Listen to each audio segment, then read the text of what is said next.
reborn in Modern Family as Iron Man. Greetings, fellow multiversal adventurers. It's an honor to have you back in this saga that has us all hooked.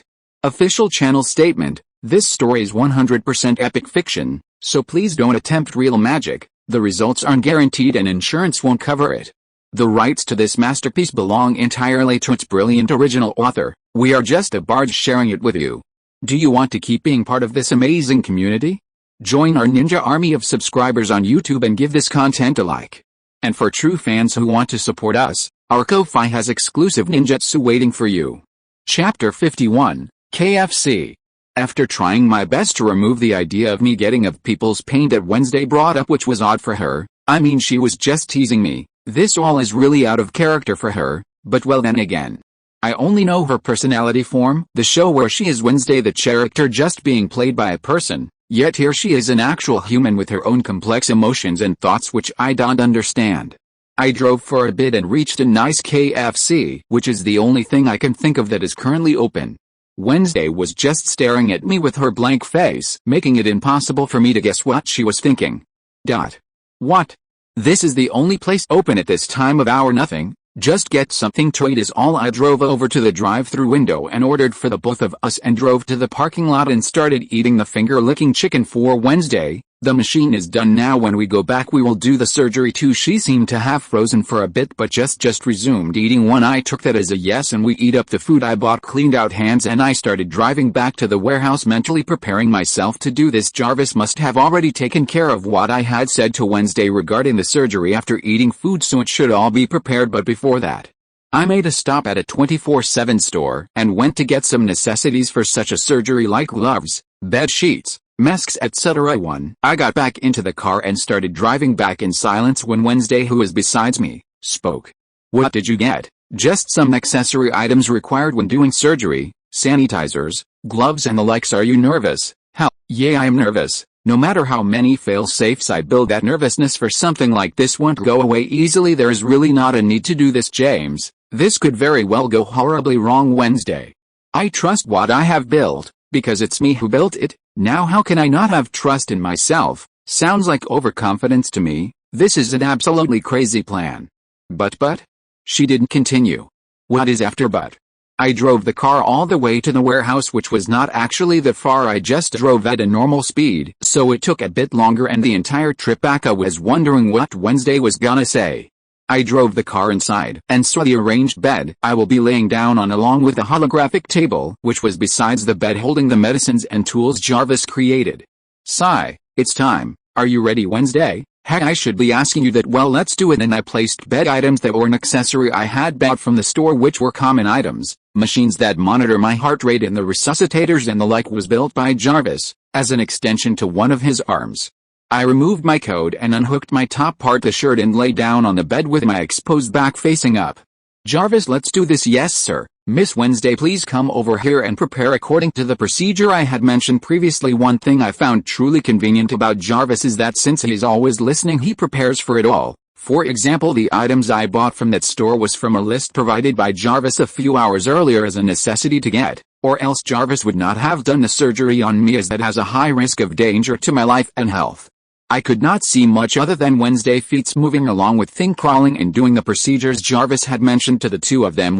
I noticed how Thing would also be helping in this surgery, where my nape would be sliced open and wires and such would be connected to my nerves, connecting straight to the part of my brain responsible for storing information, along with making sure one part of my brain does not suddenly imbalance itself due to the large information being poured in at once, so it keeps it all in balances. That is just one of the many security forms I had thought of. And let's not forget the fail-safes I have in place in case something goes wrong.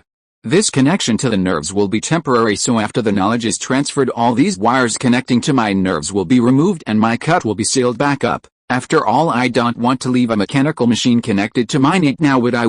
It reduces many potential risks, and also, this machine was never built to be permanent. After all, even for me, such a short amount of time, I can only make work temporarily. Back to Thin. With our current reputation with each other, I don't quite feel safe having this surgery done with him working as an assistant. Wednesday, I don't think Thing helping out will be a good idea. He seems like he will take any chance to kill me. After all, I have not been the nicest to him. Wednesday spoke in a calm as a still lake tone. He won't do such a thing. Right thing, I could see Thing's body, so I was waiting for some response. But Thing did not move. Thing. She raised her voice slightly and looked at Thing, compelling him to speak. Thing seemed reluctant, but after some time, Thing finally decided to start doing his hand signs. He says he will do it if you learn sign language. That is easy, and it's not like I have anything personally against Thing, so why not? Sure, I promise I will learn sign language. As a matter of fact, if this surgery goes well, then Jarvis aids sign language and maybe a few more languages like Russian, Chinese, Japanese, I don't know, like French, Arabic. I mean, really there is not much of a issue learning these things. Rather, these can be just super convenient for future related things that might pop up, so Jarvis go crazy at all the most recognized languages in the world. That will not be an issue, sir. Good. So Thing, are you cool with it? Thing threw up a thumbs up and I smiled and threw him a thumbs up back. I got up around and connected the tape type item that Jarvis will be using to monitor my body. I laid back around after it was all done and patiently waited. I chose not to make myself pass out for this surgery, mainly due to me not wanting to leave everything up to chance, and at least if I'm awake and something goes wrong, I can instruct Wednesday and Thing about how to proceed. I know that Jarvis can do that as well, but I guess it is scary not even knowing what's happening to you, so I prefer to know what's going on. It's kind of like a self-satisfaction one. Chapter 52, Relationship. Okay. I am perfectly calm. I have done such a thing like this multiple times where I had to dissect different beings, and was also taught how to dissect humans and their weak points. This should not affect me, so why do I feel a repulsion in doing this? No. I don't feel a repulsion in doing this action, rather I feel a repulsion in doing this on James. I don't understand why he is so confident in Jarvis. Jarvis is just a machine. It makes no sense, and he does not even seem to be worried about the fact that I have the right tools here to kill him super easily. Miss Wednesday, please focus. Right. I grabbed the scalpel, which felt comfortable in my hands, like it was meant to be there. Jarvis's hands moved and injected the area around his nape with anesthesia meant to numb the pain in that specific area, and now it is my turn to slice open his nape, and Thing will put on the ointment meant to stop the blood flow outwards. I aimed the sharp tip of the scalpel, feeling unnatural, brought it closer to the point where I was supposed to create a cut on his nape. The scalpel grew closer and pierced his skin, causing a blood drop to come out. Ugh. I can't. I just cannot bring myself to do this. I need to find out how he can just give me a knife that I can use to very well kill him if I decided to, and he wouldn't be able to do a thing. Just why is he so trusting? It does not make any sense at all. I have never seen a human so trusting. Previous situations could be explained as surface level trust, but this is not surface level anymore. This is his very life. I have to find out just why. Although my current theory is that he should think that I am good at these things. No, that can't be. He won't trust me to do it. He couldn't ask any doctor out there and they would do it. I need to find out just why he trusts me so much. I dropped the scalpel on the table and started backing away, and he got up with his upper chest bare. Wednesday, what's wrong? Why? Just why is it that you trust me so much? You handed me a blade and asked me cut your back open. Do you realize how easy it would have been to kill you right there and then? I slightly poked you with the scalpel and blood came out. What do you think will happen if I just decided to kill you? He had a smile appear on his face which I failed to understand. Wednesday, I had once learnt that trust is basis of any good relationship, huh?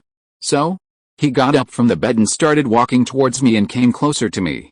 Wednesday, I like you. I like you very much. I know how you are, so I wanted you to understand that I truly do trust you. He held my hands and looked into my eyes with his dazzling gray eyes. Honey, Jarvis could have performed this whole surgery by himself, but I wanted to show that I was willing to trust you completely even if you have a knife to my neck, huh?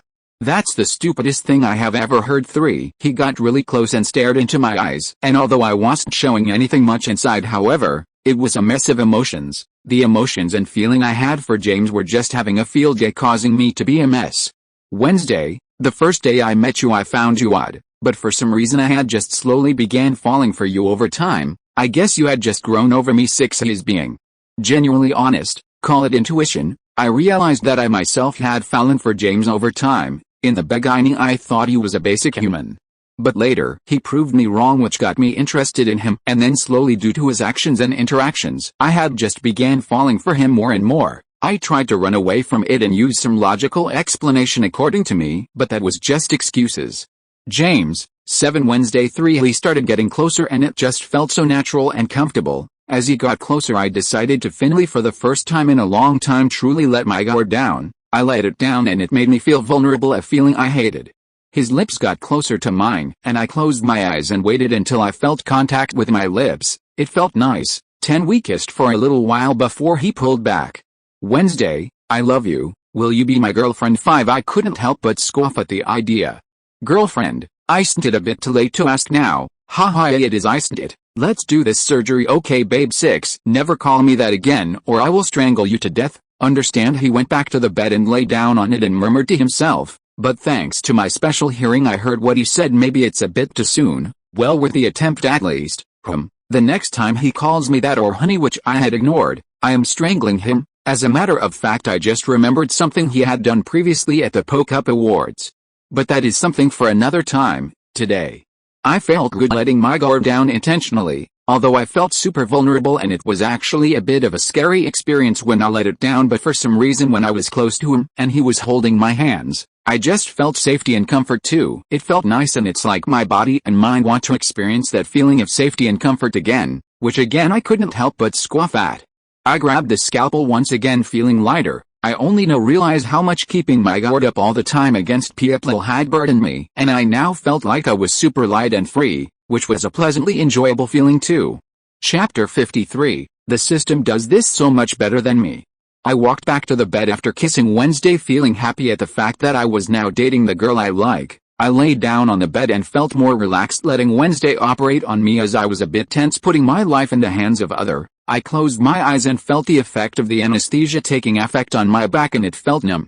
I didn't feel any pain in that area, but I could still understand what was going as I felt my skin being cut open at my nape, and the cream previously made to prevent the blood loss from happening to cut area, being applied in the cut on my nape. Next, it was the feeling of something tiny going into the cut and playing around with my nerves. It was quite an odd feeling and really difficult to describe in words. One time passed slowly, and after about 20 minutes later it seems that Jarvis was done connecting the wires perfectly, as it had been mapping everything with a tiny camera, and along with his knowledge from all around the world he connected the wires perfectly to the correct nerves without any real damage. Sir, the machine is in place, and we are ready to insert the chip so that the data transfer to your brain can commence. 1. I didn't see the machine, but I knew it was there. I felt Wednesday's hand on my shoulder suddenly as she bent down near my face. I don't know what kind of effect doing this will cause, but just be prepared. Hell, don't worry Wednesday. Jarvis has used these settings, and thanks to his great info he had created a program that shows the possible side effects, so through those calculations I should just be alright. All those side effects and effects were calculated by Jarvis and me. At best I'm going to feel a splitting headache as the data is poured. This was due to brain being pushed to take in a lot of information all at once. This is the only thing I could not come with a fix for, as this is just a natural part of it too. Sigh. Just do it. I trust you. I couldn't help but smile when I heard that from Wednesday. Jarvis, do it. Yes sir. I felt something electric coursing through my nerves starting at my nape, and in a few milliseconds I felt this electric feeling entering into my brain, causing that one part of my brain to start feeling different. It felt as if this part of my brain was getting detached. Just then the measure I had taken for balancing my brain kicked in, and I felt that detaching feeling disperse. Inside my mind I was gaining a lot of information every millisecond. This continued for at least half a second before I was hit with the worst headache I had ever experienced in both my lives. It was so bad that I thought my head was gonna crack open, although that wasn't actually gonna happen. This pain did not stop as time passed, no, rather it became greater as time passed, and it became more and unbearable. I truly could not have imagined such pain. I was really being pushed to the limits here. My teeth and fists were clenched as tight as could be, and my feet and body were curling up into a ball when it all suddenly just stopped. Sir, the procedure is complete. When I heard Jarvis's old British butler-like voice, it was music to my ears. My body relaxed itself as the headache disappeared. I had just a few seconds of clarity where I started understanding all that information I had gained, but didn't have time to go through them all. As soon as clarity was replaced by heavy exhaustion, I felt my eyes get heavy as my entire body relaxed, and I slowly drifted off to unconsciousness. The system does this information transfer thing so much better than me, was my last thought before I completely fell asleep. 1. Third person Pav. Jarvis, what's wrong with him? Wednesday, who was slightly panicked, quickly but calmly inspected James's pulse on his neck and looked at the hologram floating in mid-air on the table containing information about his heartbeat and other monitorable information, which all pointed to the fact that he had gone into a resting state. Mrs. Wednesday, he is gonna be fine. He was left rather mentally exhausted by the data transfer, and when it was done his body went into a sleep state to get rid of the mental exhaustion and recover. Now I shall remove the machine attached to his neck, so please assist me. 8. These words didn't seem to have much of an effect on Wednesday, as her calm temperament didn't change, but if you were to observe her more closely she was much less panicked now. She proceeded to assist Jarvis in removing the wires along with Thing, and 10 minutes later they were done detaching everything safely and not accidentally injuring James. 1. Jarvis brought the car closer to the bed with the back seat open along with healing pod opened. It had been 30 minutes, so James was starting to bleed as the effects of the medicine had worn off. Wednesday quickly picked James along with Thing and put James into the healing pod as his blood flow outwards was starting to speed up. The machine did its magic, and 10 minutes later the internal part of his body was healed, and then the cut was soon closed up, leaving no scar behind. Wednesday seemed exhausted due to the pressure this brought to her, as she knew that if she messed up she would high chance lose the person she accepted. Letting her guard down on, she headed towards the desk and sat back on the chair, not letting anything she was thinking show on her face. Thing was besides James checking for when he was gonna wake up. As for Jarvis, well, he was still monitoring over James and also doing what he usually does, monitoring the situations regarding supernatural things and normal affairs. A full 2 hours passed by with nothing happening, and then Wednesday decided to walk around the warehouse. She walked up to the metal box and knocked on it. There was no sound, but Wednesday seemed to have heard some extremely silent sound that the metal was giving of due to being punched by the immortal Wendigo. Jarvis, what's in here, miss? I am afraid I can't tell you why. Because it is something Sir said to leave out for now, and also because you do not yet have the authorization to unlock this information, without Sir's permission. Yes, when James was coding Jarvis, he did include the authorizations the original Jarvis had. He had the highest level authorization, and this contained knowledge about the immortal Wendigo, nukes and informations that James did not want others to know. The level below is what his family has. This provides them with any type of information, which is limited to a certain level of information, assistance depending on the situation, and protection of all levels depending on the situation. If they are facing something, and if it gets to points where it's ordered by James or judged by Jarvis to be imperative, then Jarvis can dispatch any level of force to take care of the situation. 1. As for Wednesday, she has a similar type of level as James's family, but it only includes protection and assistance from Jarvis. Chapter 54. Jarvis gets caught lacking. A few hours flew by and Wednesday was just looking at the things that could be done with a holographic table and designing something on there. Although she does not have knowledge like James, she herself is not that bad in creating contraptions and traps. She was currently making traps for this warehouse, as she does not know just how protected this warehouse actually is, as that information is privy only to James alone. She was creating a hidden trap with the assistance of Jarvis. The hidden trap was one that could be mechanically activated. Jarvis had judged that there was nothing wrong with more protection of the warehouse, so he allowed Wednesday to design a trap, but since she isn't the best in matter relating to mechanics and all, Jarvis was helping her. James on the other hand was still lying down in the healing pod when his eyes suddenly opened and he sat up and looked around him, only to see Thing besides him. Thing started communicating with James, and James also understood what Thing was trying to say. 5. I will be using to describe what Thing is saying from now on. Yes, Thing, I can understand what you are saying. As a matter of fact, I can understand so many different languages as well, which is just so cool. James got out of the car and saw Wednesday, who had stopped designing when she had heard of James's voice speaking to Thing. Hey, Wednesday, how long was I out for? You were asleep for 5 hours. Oh, then we should get going to school now. We should be fine. Classes don't start until 8 a.m. James walked up closer to Wednesday and saw the hologram being projected of the thing Wednesday was creating. Wednesday, I have already slept, but you stayed awake doing all of this. I think you should get some rest. Wednesday looked towards James with a straight face, showing no signs of tiredness visible to the naked eye. James, however, knew that it was only a natural thing for a human to feel sleepy no matter how trained they are. This is due to the fact that they have been trained to stay awake. That, however, does not mean they don't feel sleepy like any normal human being. This was just one of the many things James now had information about, and just by looking at Wednesday, James noticed a slight sloppiness in Wednesday's actions and reaction speed. James knew she was feeling sleepy. I don't feel the requirement to sleep, so I will not be taking rest. Wednesday, you know that you don't need to stay awake. Right when James said this, he put emphasis on the word need, and Wednesday seemed to be considering when she heard his emphasis on the word need. Very well, you are right, I do not have a need to be awake. Great, Jarvis will drop you off at school. She had just stood up to head towards the car when she heard what James had just said, stopped herself from walking further. Aren't you coming as well? No, there is plenty of hours left until 8 a.m., and I am already feeling well rested and I want to really get to using my new knowledge. Okay, take care of yourself. Sure. When James said that, Wednesday headed inside the car and shut the door. The car started up and exited the warehouse, driving off into the night. As the door to the warehouse closed, a feeling deep inside James grew, but he did not focus on the matter of the heart and took it as the feeling of accomplishment. James walked back to the table and saw what Wednesday was working and couldn't help but be impressed with how well the entire contraption, mechanisms and engineering was done. How come I did not know that Wednesday was pretty good in engineering? Jarvis wanted to say that it assisted Wednesday, and due to it, the mechanics and engineering was on point, but Jarvis decided against it as, during its time surfing through the internet, Jarvis had found that love blossoms between two individuals and it is sealed with a kiss, and since James now has a better opinion of Wednesday, it decided that it was beneficial to James. 6 So Jarvis did not say anything and let James think that Wednesday could do it. However, Jarvis also decided that it now had to teach Wednesday the basics of engineering to make it believable that she did it and not him. Sir, can I request that you allow Miss Wednesday access to information of a basic level from around the world? James didn't even give it a second though as to him. He now trusts Wednesday much more than he did previously. Yes, I'll allow it. Change your authorization level to the same level as my family. Yes, sir. Jarvis felt the synthetic version of happiness at his accomplishment of covering up its lie, but in the end decided to overrule its lie and tell the truth to James. This was due to the fact that doing things like this will just create a web of lies and will definitely affect James's relationship with Wednesday, and its main function was to never lie to James.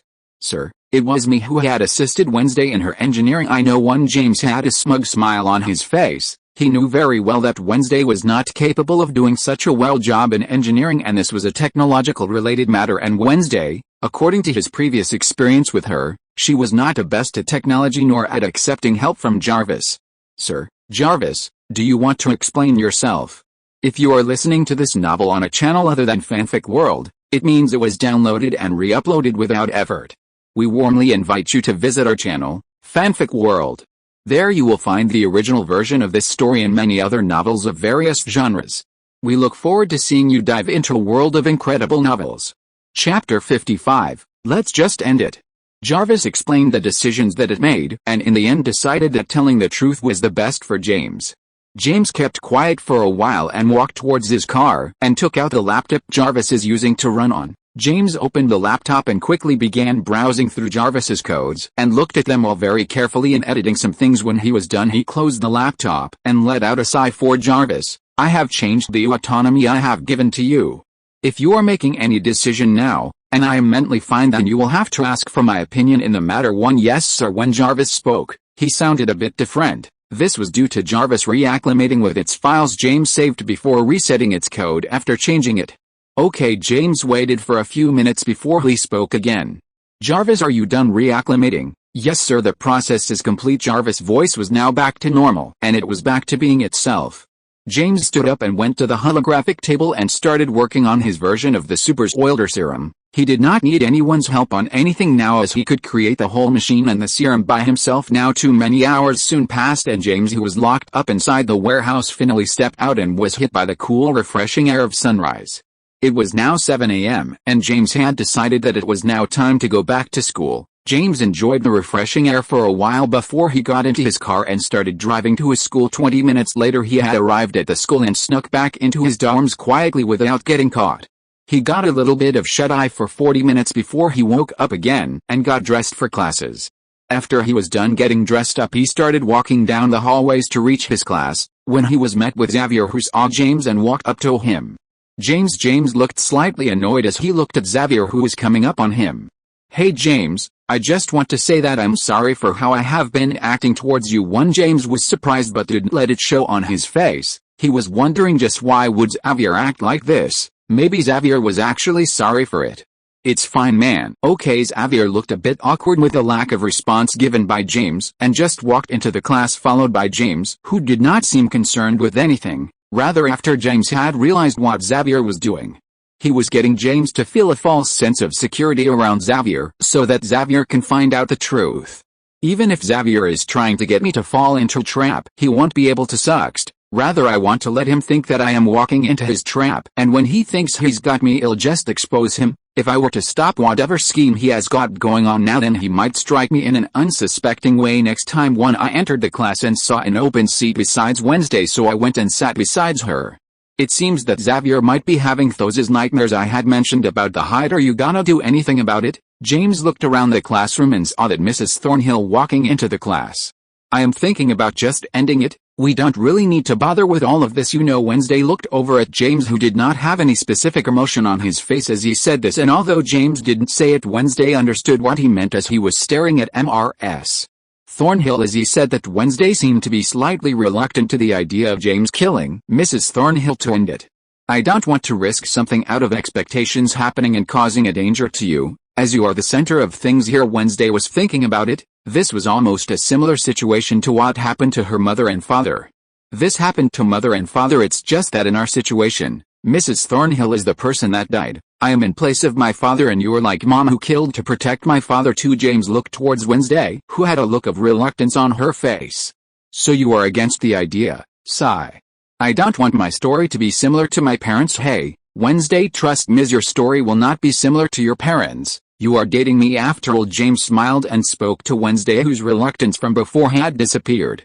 You are right. This is not the end after all. There will be many more things that will come up against us. That's right, Wednesday, and we will face it all together. Wednesday nodded her head and held James's hands underneath the table. James felt Wednesday holding his hands and just smiled and held her hand back, feeling a warm feeling arising in his chest. 9. I hope you guys enjoyed this chapter. I am open to hearing out what you all thought about the progress of the story as my readers. Chapter 56, says Project. The classes ended, so me and Wednesday were leaving the class when my phone started ringing. I took out the phone from my pocket and saw that the caller ID was Dad, so I picked the call up to, "Hey Dad." "Hey James, I am calling to let you know that tomorrow we were all invited to Grandpa's house for a barbecue. Will you be coming?" "Yay, sure Dad, I was meaning to meet everyone anyways, it's been so long." "Okay, it's tomorrow, Grandpa's house." "Okay Dad, I'll see you tomorrow. It's school time now, so I will call you and Mom later." "Okay bye." Dad hung up the phone and I put the phone into my pocket. "Can I come?" I looked over to Wednesday, feeling a bit surprised. "You do know that it's gonna be people enjoying their time playing in the pools and stuff like that, right?" I know what a family barbecue is like." "You do? And what kind of family barbecues have you been to?" She seemed to be about to say something but stopped herself from continuing what she was about to say and just said something else too. "I would rather not speak of it for haha." I just shrugged my shoulder at what she had said and we continued walking to the next class. A few classes went through and an emergency assembly was called for. Me and Wednesday were in the same class at this time, so we both headed together with the class to the quad where angry-looking Principal Weems stood on the podium looking at the students. Let's play a guessing game. What is she mad at?" "My guess is she is mad about the herbs I stole." "What's yours?" "For good afternoon, students. Now that you have all gathered, I would like to say why I had called for this emergency assembly. 1. It has come to my attention that one of the students here at Nevermore had broken into the plant garden and stole a lot of plants." She waited for a while before she continued. "Now you may be wondering, how do we know it's a student at Nevermore? Well, it's because the way the plants were taken out were something a student who had studied about the magical plants could only take them out. Ordinary people who don't know of such methods could not have taken them." She went quiet and looked around, seeing the face of many students around her, and then continued, "Whichever students has done this, please come to my office. If you do that, stand then return the plants. I would not mind pardoning this act of thievery. However, if you will not come forward, then the outreach trip that was planned next week will be cancelled." So I was correct. The students around us began voicing their complaints, as other than me and Wednesday, everyone was really looking forward to this trip. And now this event has left them disappointed, and they feel it's unfair to punish everyone for the actions of a single person or group. Do I care though? 3. Nope, don't care enough. 1. Wednesday looked at me and bumped her hands into mine, making a small smile appear on my face. I turned to face her with a small smile and shrugged, indirectly telling her, "Too bad for them, I guess." She nodded and we proceeded to have scent. Oops. Too soon, I guess. 20. We started dispersing back to our classes. I did not get a system notification telling me that the entire episode's script was ruined, so I could make a guess. The outreach trip will still be happening, just at a later date. During classes, the science classes, which I had previously found super interesting, so much so that I used to get so focused studying them, that I forget the time that passed by, didn't seem to have the same effect on me anymore. I already knew everything and more of what they were teaching, so these classes were just boring. I sat with Wednesday in one of the back seats and just started working on the super's oiler serum, which I had named the SSS project, as this was never gonna be a copy of the super's oiler serum portrayed in the movies. This is gonna be my own personal project. Some of the things I want to improve and add on this project is higher strength, like a lot higher. Definitely something similar to Spidey senses. Oh, can't forget about the extremis virus. I will have to wait until I am able to purchase the knowledge in Iron Man 3 and combine the super's oiler serum and the extremis virus together. I'll call it this as Project 5. I first decided to build some basic things that I will use once I really start to work on the SES project. I spent the rest of the day working on the base for the SES project, and soon it was the next day. I woke up today and first thing I did was to ask for a leave today as I had to attend a family-related matter along with Wednesday. The school administration was a bit suspicious but didn't find anything wrong, so he allowed us to leave for today. Me and Wednesday both headed outside to where my car was parked waiting for me and Wednesday. I sat inside the car and smelt the nice air inside the car and felt satisfied at the work of the company I had hired to thoroughly clean the car. It was one of those companies that clean up cars for underworld people, so there were no questions asked as to how the car even came to their warehouse or how there was blood in the back seat. They had been cleaning up cars for people in the underworld for decades now. They knew not to not ask any questions and just do the job, and thanks to their good job, the car was smelling amazing with clean seats all around. Before I changed gears and drove out the school heading straight to LA3. Chapter 57, Grandpa J. I was gonna drive to Grandpa's house later today, but first decided to visit my warehouse as Jarvis had recently been updating me about how the government was now launching a nationwide search for the immortal Indigo. They have also observed how its strength increases after eating humans, and after it entered the forest they had lost complete track of it. When it emerged from the forest, Jarvis had already deleted the camera footage of the recordings of it heading towards the school. There were still camera recordings that had a 0% chance of exposing anything dangerous to me that were left behind for the government.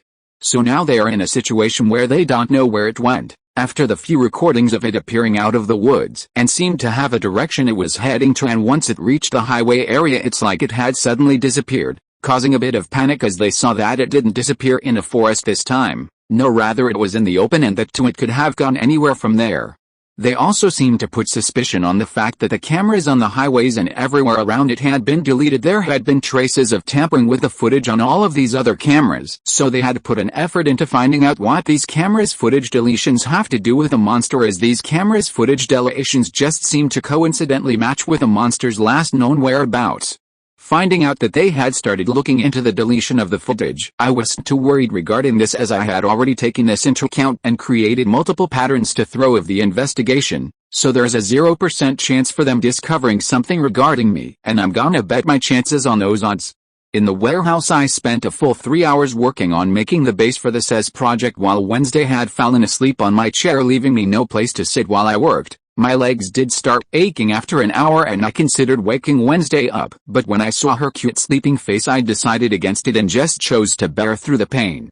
Now, although I said that I would brave it out 30 minutes later, and I decided to say fuck that and just sat on the table and continued working for rest of the hour and half while sat on the table.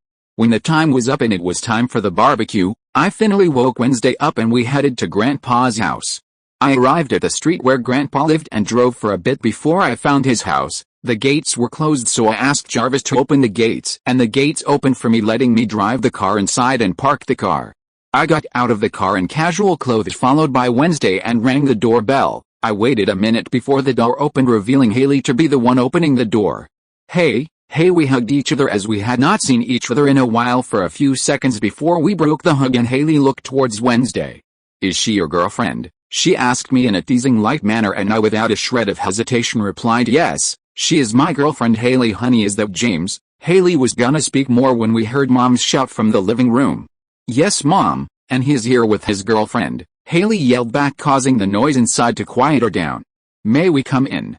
I asked, being polite, but Hayley didn't care about what I was saying as she was more interested in Wednesday. I remember your name was Wednesday, right? Yes, it is my name, Wednesday replied back with a straight face followed by a few seconds of silence where these two stared each other down. Welcome, and Hayley was the first to break of the stare down and let us inside the villa.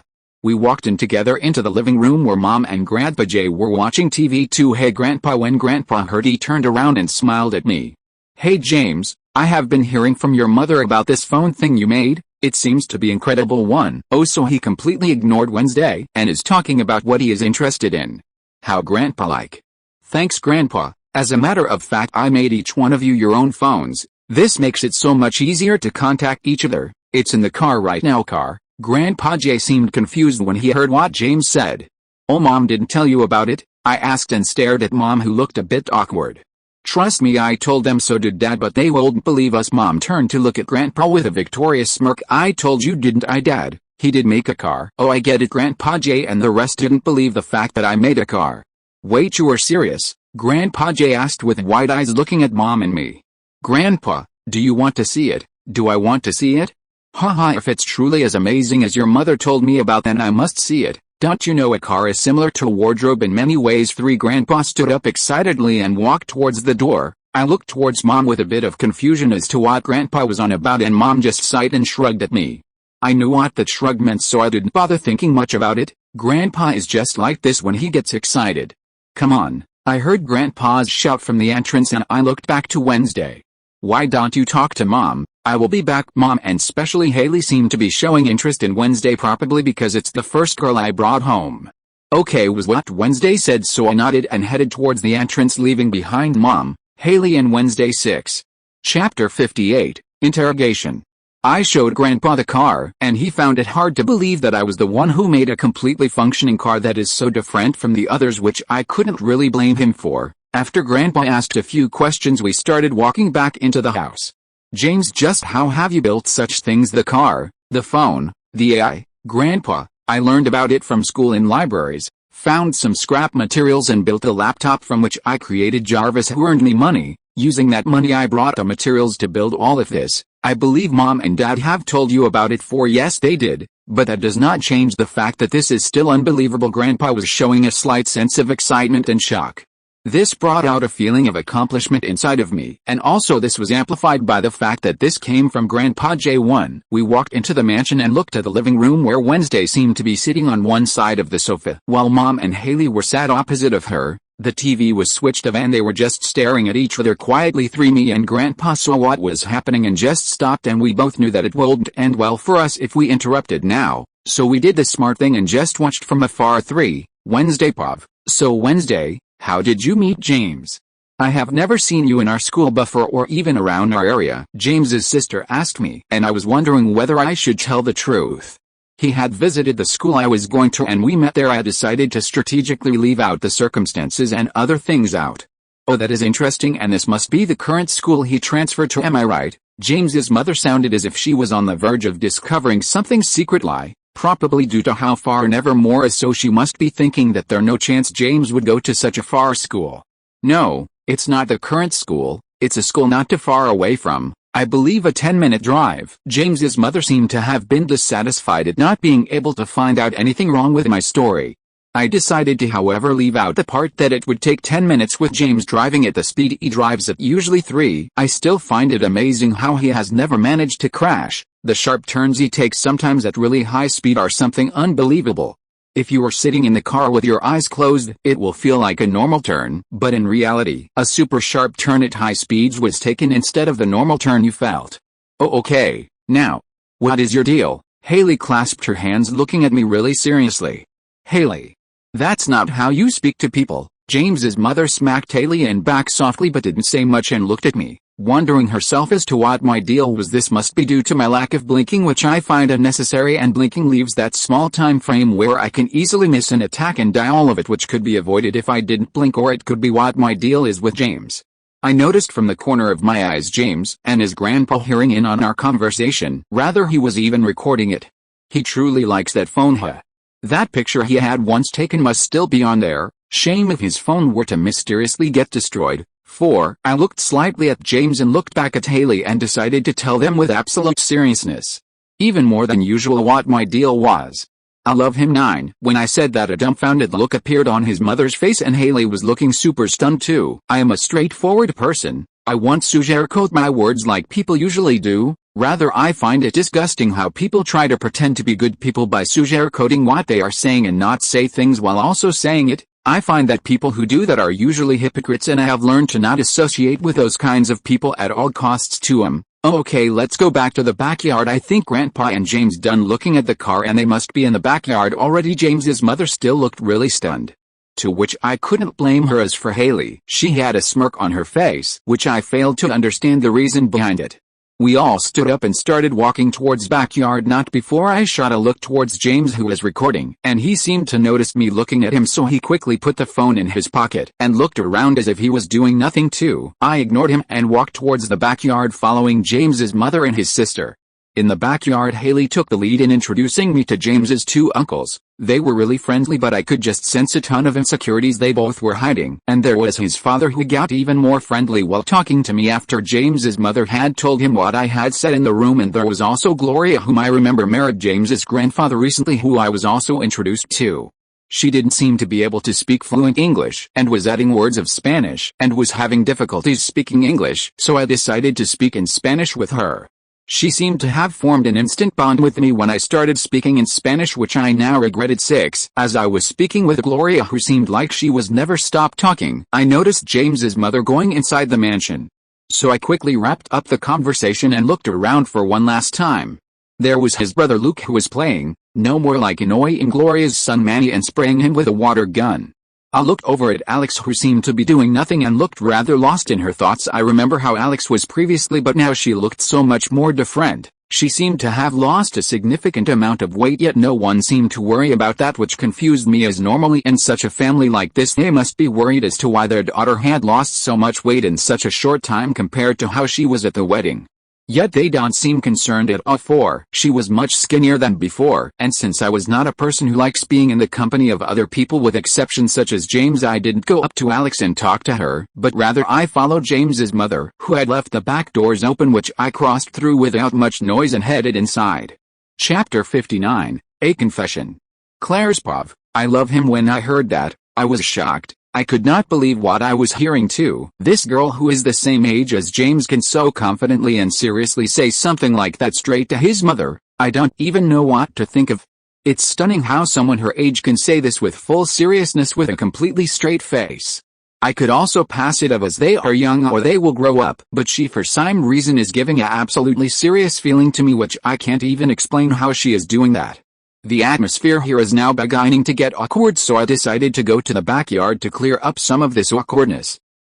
Okay, let's go back to the backyard. I think Grandpa and James are done looking at the car, and they must be in the backyard already. I walked into the backyard not knowing what to think of this. I should first ask James what he thinks before I continue with my thinking. I know I have a tendency of getting carried away and things, but this is not just something. If these two are really serious about this, then Phil and I must give them their own time and see where it goes as they grow up. Wednesday seems like a person who understands her own emotions and doesn't get carried away. As for James, well, till now he hasn't dated anyone properly, and I know what kind of person he is to women in his school for, so I want to find out what James thinks about all this. But how can I find out what James truly thinks about Wednesday? Aha. That's right, a test. I entered the backyard excitedly at the idea and headed straight to Phil, who I told about what Wednesday told me. I decided to first have a test ready in my mind before saying anything to Phil and making it official in a sense. So for now I didn't tell him about my test idea too. What I noticed next was how much more friendly and trusting Phil was when talking to Wednesday. It was almost like he already accepted her as his daughter. But if he has trust in their decisions like this, then what kind of a mother am I, who doesn't even trust her own kid enough to just ask him to? That's right, instead of doing all of these tests I should just ask James and trust him and see what happens as they grow up. I can't believe I had almost gotten carried away, even though I said I won, for I saw how Wednesday was speaking with Gloria in fluent Spanish, which I found to be amazing, as I had never expected Wednesday to be able to speak Spanish so fluently. I headed inside the house, where I saw James and Dad sat on the couch happily talking about something about a business. I would usually try to find out what they were talking about and why Dad was being so friendly to James, but that was just how Dad was to James. He was though on everyone, but so much less harsh on James compared to anyone, which kind of makes even me feel jealous sometimes. I walked up to the couch and looked towards Dad, who looked at me. What is it? He asked me, and I looked at him seriously. I need to speak to James alone. Why? Is it about that girl? You know, we heard what she said. You are seeing everything. Yes. 3. Sigh. Dad, please, can I talk to James for a bit? Haha, sure, I am in a good mood. I'll get out of here. Someone needs to get started on the cooking after all. James, we will talk about it later. Sure. Grandpa James said goodbye to Dad while Dad left the couch, and I sat down on it and stared at James seriously. James. I know, Mom, I saw and heard everything. That includes her saying she loves me. James, do you? Let me think. James put on a thinking face, which was just like inviting me to get angry at him, as he was clearly teasing me. Mom, all of a sudden his mannerisms changed, and he started giving of the feeling of really serious person. I do love her. It was just me liking her at the beginning, but I seemed to have fallen for her as we spent more time together, so I decided to build up the courage and just ask her to date me, and it went well. 3 Wednesday Pov. I had just entered the room and was walking deeper towards the living room as quietly as possible when suddenly James's grandpa startled me by exiting the living room suddenly. He looked towards me and then quietly turned back to look at James, whose mother was walking to sit in front of him. James's grandpa simply mouthed, "It's only fair," and walked away to the back door and entered the backyard. I walked up closer to the wall besides the entrance of the living room, and I could easily hear what was being talked about thanks to my trained ears. James, I know, Mom, I saw and heard everything. That includes her saying she loves me. James, do you? I listened closely as I too wanted to know what he really thinks. After all, anyone can lie. Let me think. He did not seem serious about this matter at all. Rather, he looked playful, which made a bad feeling arise in my chest. I put my hands on my chest and remembered why I had started putting walls up around everyone. It was to avoid pain such as this, yet. I looked over at James, who was doing a playful comedic action, but suddenly he grew extremely serious. His entire demeanor shifted from being a non-serious and rather playful person straight to being someone as serious as hard rock. Dude, I don't know, I didn't have a saying, just allow it, man. 14 I do love her. It was just me liking her at the beginning, but I seemed to have fallen for her as we spent more time together, so I decided to build up the courage and just ask her to date me, and it went well. 1 He spoke with a happy small smile on his face. Chapter 60, Emotional Conclusion. He spoke with a happy smile on his face and I felt my heartbeat rise. I put my hands on my heart and felt it racing. This feeling, I quietly whispered to myself, for this is just what Mother had described she felt when she fell completely in love with Father. I don't want to be them, however. I don't want to turn into my mother. This is my life, and this is my decision too. I will not let Mother and Father play a part in this decision. I will choose for myself, cause I am me, not Mother too. James is Pov. This is embarrassing. Saying such things in front of Mom like this is just so embarrassing. But that felt like the right thing to do, so I went with my guts. I was gonna make up something as I didn't really want to feel this embarrassment when I was thinking of what to say or downplay what I feel for her to seem less embarrassing and more cool, but I just had a feeling. A feeling that if I didn't tell how I truly felt right there, I was gonna regret it. Paraphrasing everyone, 8 Mom had a melancholic smile on her face as she stood up from the sofa and walked up to me. Honey, I trust you. You both seem really serious about this even though you are young, but I guess we will see in the future. Am I right? Yay, Mom, we will. Mom hugged me and then looked at me once she moved back with a smile. Well, let's go. Don't want Uncle Cameron to eat all of the burgers now, do we? She spoke with a smile and I nodded back, ignoring Mom's subtle jab at Uncle Cameron. Let's go outside. Oh honey, I forgot to mention next week we are all planning on visiting the beach. Are you gonna invite your girlfriend? She spoke the last part in a teasing manner and I felt embarrassed again. 5 Mom, she doesn't like the beach. 1 AWW, I'm sure she would like to see your built body.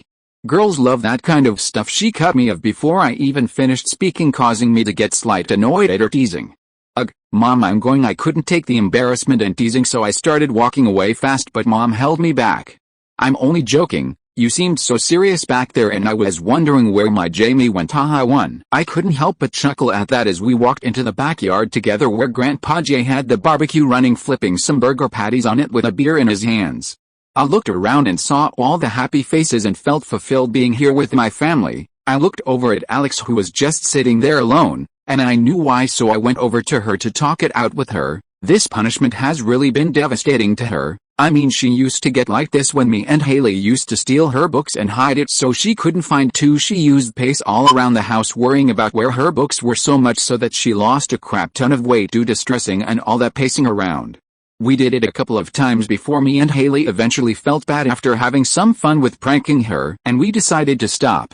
But it seems that Mom banning her from technology has brought out this side of Alex again. Wednesday Pov. I was still in my mind when I saw them walking towards where I was standing, so I quickly moved and picked a place to hide so that they wouldn't know I was eavesdropping.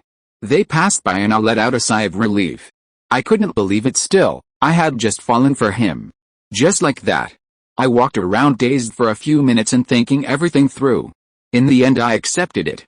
I refused to believe in fate, because if I were to put my trust in James then I have already broken free from my so-called fate. I have already begun a new journey, one, not mother and not father have been on. I began my journey. I walked over to the backyard door and saw through the glass James talking to Alex, his mother talking to his uncles Cameron and Mitchell, and his father breaking up Luke's and Manny squabbling, his grandpa Jay cooking up the burgers on the grill with a bear in hand, Hayley on her phone, and Luke and Manny squabbling over the water gun. And I couldn't help but let out a sigh. This is James's family. I used to think they were basic, but I failed to previously understand that in the end they are all people with their own emotions and decisions and things they do which seem completely different from each other, yet they are people who hold each other in high regard. They each have their own problems, and that includes James and maybe even me now. I looked at all of them going about doing what they were doing, and it just felt harmonious, even though it was chaotic.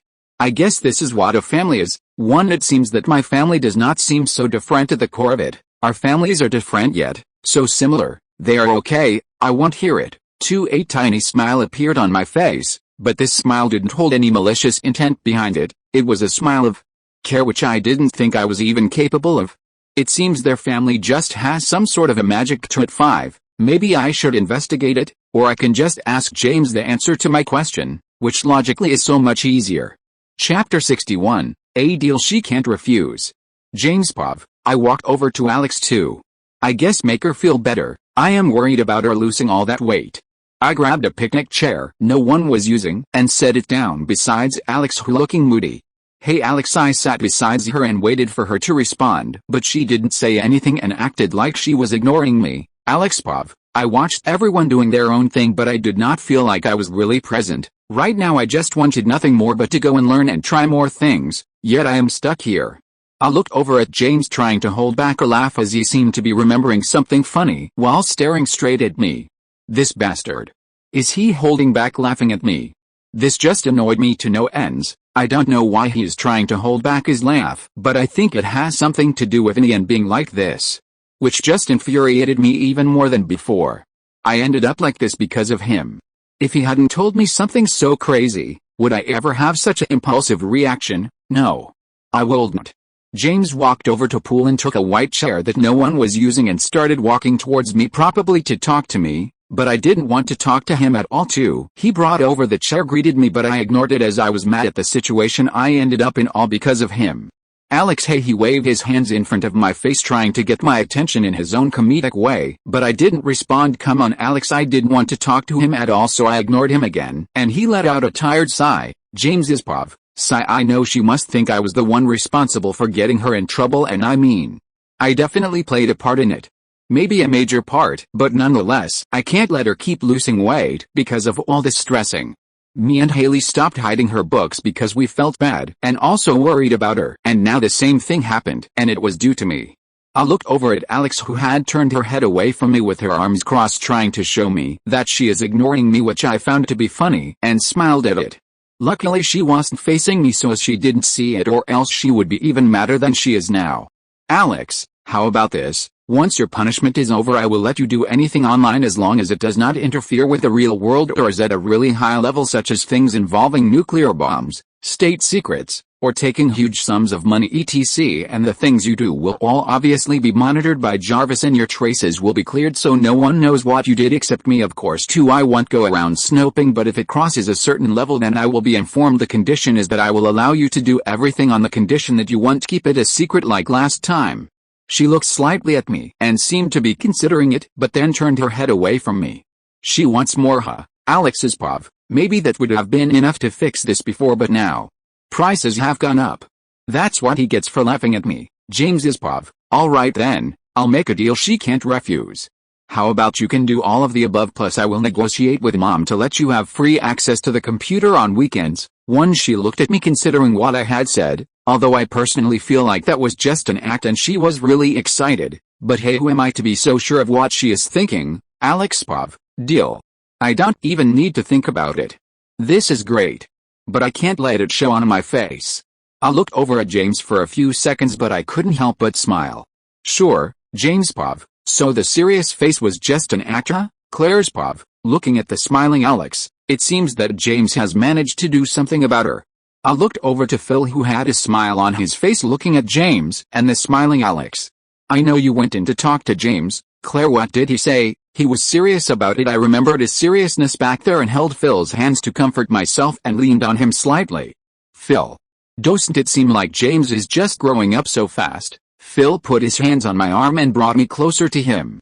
Claire, that's just what kids are. One day you remember changing their diapers and cleaning up after the messes they made, and like a flash you will see them all grown up, living their own life, making the decisions of their lives all by themselves. 7. I guess that is the magic of children, they just grow up too fast. But hey, James is still not that old. I'm sure he will make a mess and will need his parents to clean up after him. 5. I have a feeling we can do that for him at least a few more times, and don't forget about Hayley and the rest. 1. Haha yay, kids do grow up fast. Phil. Let's be there for all of them, I promise. Claire, we will be there for them until they don't need us anymore. Yeah. I hugged Phil and felt nostalgic thinking about when James and Hayley were kids. I couldn't help but let out a laugh remembering a certain event that happened with James. Phil, do you remember that time James went on a seesaw? Phil let out a laugh as he seemed to be remembering that incident. He was so scared, haha, he was bawling his little eyes out calling for his mommy and daddy too. I couldn't help but chuckle when Phil told what happened that day. Oh, Phil, Hayley was on the other part of the seesaw. Do you remember how much she was enjoying it? Haha. Claire, you could see it on Hayley's face just how much fun she was having on that seesaw, scaring her brother like the Che. Kind of reminds me of me and Mitch when we were younger. Claire, am I supposed to be worried about whether Hayley and James are gonna be like you and Mitchell? 1. I pushed Phil away with a smile, feeling much calmer now. Whoa, Phil balanced himself and had a smile on his face. They have a much better relationship me and Mitchell had at their age. I think they are gonna be alright. Yeah, they are. Say, Claire, do you want to confiscate Hayley's phone? Hula. You're evil. I love it. Let's do it once we go home. What reason should we give? 8. I was feeling so much better now and Phil had given such a fun idea to do that I decided to leave all that worrying and just have fun, feeling like it's been forever since I felt this excited over something. If you are listening to this novel on a channel other than Fanfic World, it means it was downloaded and re-uploaded without effort. We warmly invite you to visit our channel, Fanfic World. There you will find the original version of this story and many other novels of various genres. We look forward to seeing you dive into a world of incredible novels. Chapter 62, Some secrets are secrets you never speak of. James Pov. Alright Alex, I'll be going now. She just nodded as I stood up and was about to walk off when she spoke again, stopping me from going.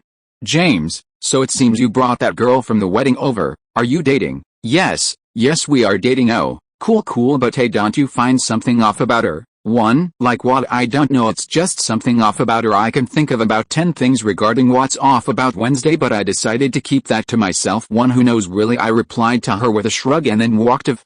I was gonna go towards Mom to reduce Alex's punishment, but I saw Wednesday peeking through the backyard door, so I walked up to her. Hey Wednesday. Hello James. She seems off, more than usual. Is something wrong? Wednesday's Pov. Something wrong? I am indeed confused about something. I looked towards him and chose to be clear to him about what was confusing me.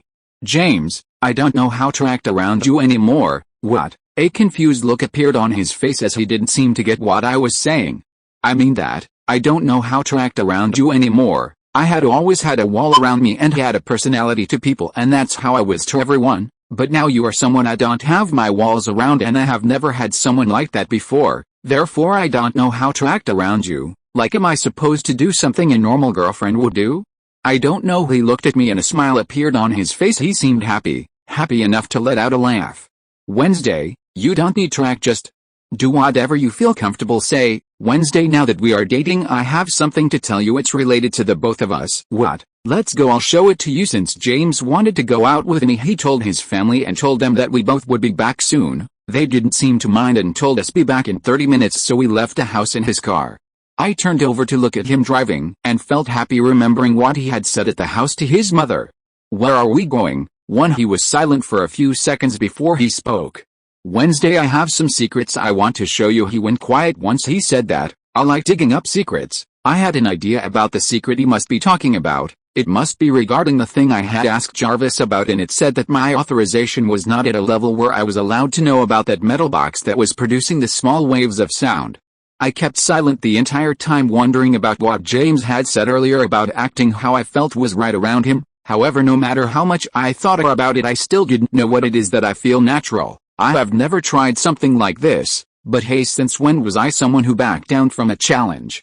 I will find whatever it is that I feel comfortable being like around James. Pov. I believe that is one secret I should not keep from Wednesday. I mean, she does deserve to know what happened to that monster that almost killed us.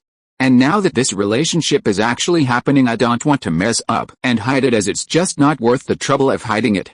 I know Wednesday will eventually find out about the armors, and then eventually find out about the immortal Wendigo, and I don't want her to think that I don't trust her and close me off.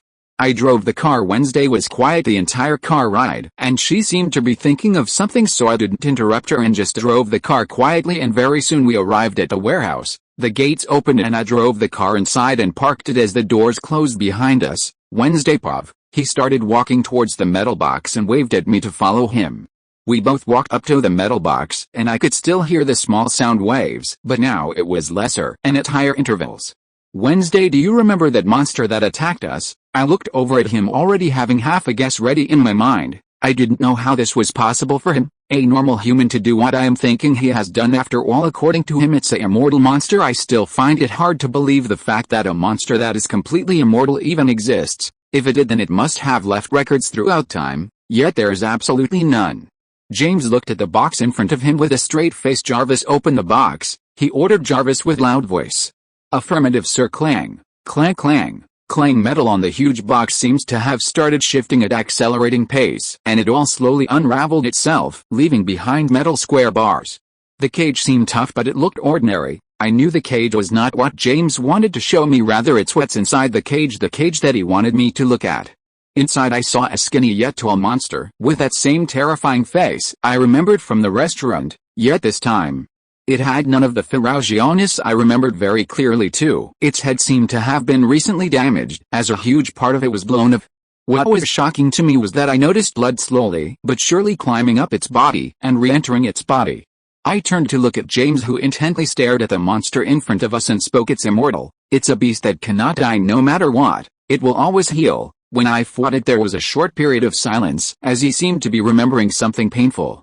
It was so much more stronger and ferocious than its pathetic self right now. It could control blood, and it gets stronger by eating humans or any other beings, but once it's starved it will lose those physical, defensive and magical abilities it gained due to the humans it ate, and will return to its base form, the one before it ever ate its first human.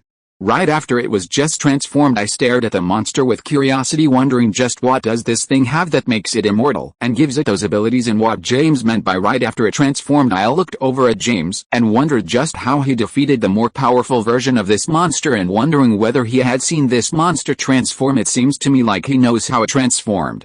James, I don't suppose you have a recording of your fight? He turned to look at me with a proud look in his eyes. As a matter of fact, I do. Chapter 63. Emotional roller coaster. Jarvis, show her the recording of my fight with the immortal Wendigo. That's its name. Yes, I thought of it myself. Well, it's not really creative. Although I do wonder just what is a Wendigo, for him to call this the immortal variation of it. I looked over to the holographic table where a screen appeared. On the screen a clear image of a forest appeared. The camera suddenly picked up some noise, and out jumped a ferocious monster aiming straight at James. James stretched his hands outwards, which looked to be covered by something metallic in the color of gray and red. He opened his hands covered by that metallic thing, and suddenly a bright white beam of light shot out of James's hands, leaving me freaked out. Is this James's powers? Wasn't he a normal human without powers? Just how is it possible for him to even shoot that white light out of his hands? Questions began popping up in my head, but I didn't ask him anything yet as I keenly observed the video. The white beam of light hit the monster's head, shooting it straight into some trees, leaving me stunned. I don't know what to say. Such power in a beam that does not seem physical? Just how is that possible? That beam looks like light. Maybe it has heat elements, however that does not explain the knockback power shown in the video. 3. The monster that had crashed into the forest got back up and started rushing up to James with a bloody hole in its chest. I noticed how it didn't seem to be weakened by the hole in its chest, rather it seemed angrier and more ferocious. James put his hands up and shot another beam of light which the monster dodged, but James moved his hand slightly and hit the monster, shooting it into the forest. What happens next, however, caused me to look at the monster and the blood seeping back into its body. It used blood, rather it controlled its blood to grab James. I have never heard of a monster that could use blood like this. I have researched through the Addams family's enormous collection of books regarding monsters, yet not one monster could ever control blood before. Vampires were the closest thing to blood, but they only drink to replenish themselves. None of them can actually control blood. It moved its hands without ever touching James. It just did the action and the blood through James at a high speed, causing my heartbeat to increase as I saw James flying through the air at that speed. I know what a normal human's body is capable of, and I am certain that surviving such a throw is not within the realm of survivability. James flew into the forest, crashing onto a bunch of trees, causing them to break. I subconsciously looked over at James and saw that he was perfectly fine, causing me to calm myself down slightly as I continued to look at the hologram. A bright white light shot out from James's chest, hitting the monster, causing the monster to screech in pain. I looked towards James's chest and hands, but saw nothing special on them that might be enabling him to shoot such powerful white beams of light. Next, I witnessed how James floated in mid-air. He used the white beam of light to cut off the monster's hands and legs, disabling it. He got close to it for some reason when smoke arose from the disabled body of the monster, and through the smoke, a shadow of a fist quickly approached straight at James. He seemed to have reacted out of instincts and clashed with the incoming fist, causing all the smoke around them to blow away, showing how powerful the impact made was. It was strong enough to fling James's body, but what attracted me was the fact that the fist seemed to be floating. It wasn't even connected to body, just light thing. I looked closer at it and saw that it was connected by a string of blood connected to the main body. The monster was using blood to control the fist. What was surprising is the fact that the power it contained, even though it was only connected by blood, the monster didn't get to use its entire body's strength in that punch. Yet James still got flung into the sky. I saw him smash into the ground and felt my heartbeat rise suddenly, but it soon returned to normal quickly. The metallic covering in his hand seemed to have been damaged heavily during that punch. I knew that although that fall seemed bad, he wasn't hurt too bad and was alright just like before. I looked over to James and James was fine now, but I still subconsciously moved closer to James, feeling some kind of loss seeing him get hurt like that one. James still seemed to be disoriented by that fall when I saw that monster attaching its limbs using its blood like glue and healing the cut-off parts. The monster charged at him headfirst with its sharp nails outstretched ready to stab James' body. Seeing those sharp nails, I couldn't help but grab James's hands tightly and remembered back to the restaurant where it broke the kitchen doors and shut out its sharp nails ready to reap my life. I remember being frozen, unable to do anything. I felt so powerless back then. I had always considered myself to be a strong person, but yet in the face of that monster I could only be frozen in fear, unable to move. Thankfully James was there that day. I clenched my fist in anger and looked at the monster in the cage, feeling anger rising in my heart, but I controlled myself as I knew I wouldn't be able to hurt it even if it was in such a weak state. Chapter 64, Kuadir. I saw the outstretched claws approaching closer and closer at him, ready to pierce his body in the video, and he seemed to have reacted almost instinctively and shot that bright white light from his chest, pushing the monster into the air. I couldn't hear anything James was saying for some reason, but rockets shot out of the car and flew in the air, aimed directly at the monster, smashing into the monster, causing explosions to happen, and James flung back due to the aftershock. A feeling of fear arose deep inside my heart seeing the way James was flung due to shockwaves. I knew that hitting the ground at such speeds is a guaranteed death to a normal human, yet somehow James didn't seem that brutally injured considering the amount of total damage he has taken this entire fight, leaving me confused. But I didn't care for the confusion right now. A single thought had fully occupied my head right now. It was the thought of losing James. The video ended when the monster fell down and seemed unconscious yet still looked to be healing. The hologram screen closed and I turned and looked over at James. I had a lot of questions I wanted to ask, but at this moment I chose to ignore all of the questions I had. I moved closer to him and hugged him tightly, not wanting to let go of him, as that reminded me of the terrible feeling of possibly losing him. James Pov. James eggs has crashed. 7 Watt. I failed Wednesday. Hug me tightly. I didn't know what to do. I wasn't prepared for any of this, but I didn't panic. I placed my hands on her waist and hugged her back, still slightly confused as to why she was suddenly hugging me. Why? I heard her speak behind me in a weak voice. When I heard her, I had this sudden urge to protect Wednesday, so I hugged her tighter. I don't know why, but I felt like it would just provide her more comfort. Why did you fight it, Wednesday? Was taking responsibility for my actions. 3 Wednesday did not move away and spoke once again in that weak tone.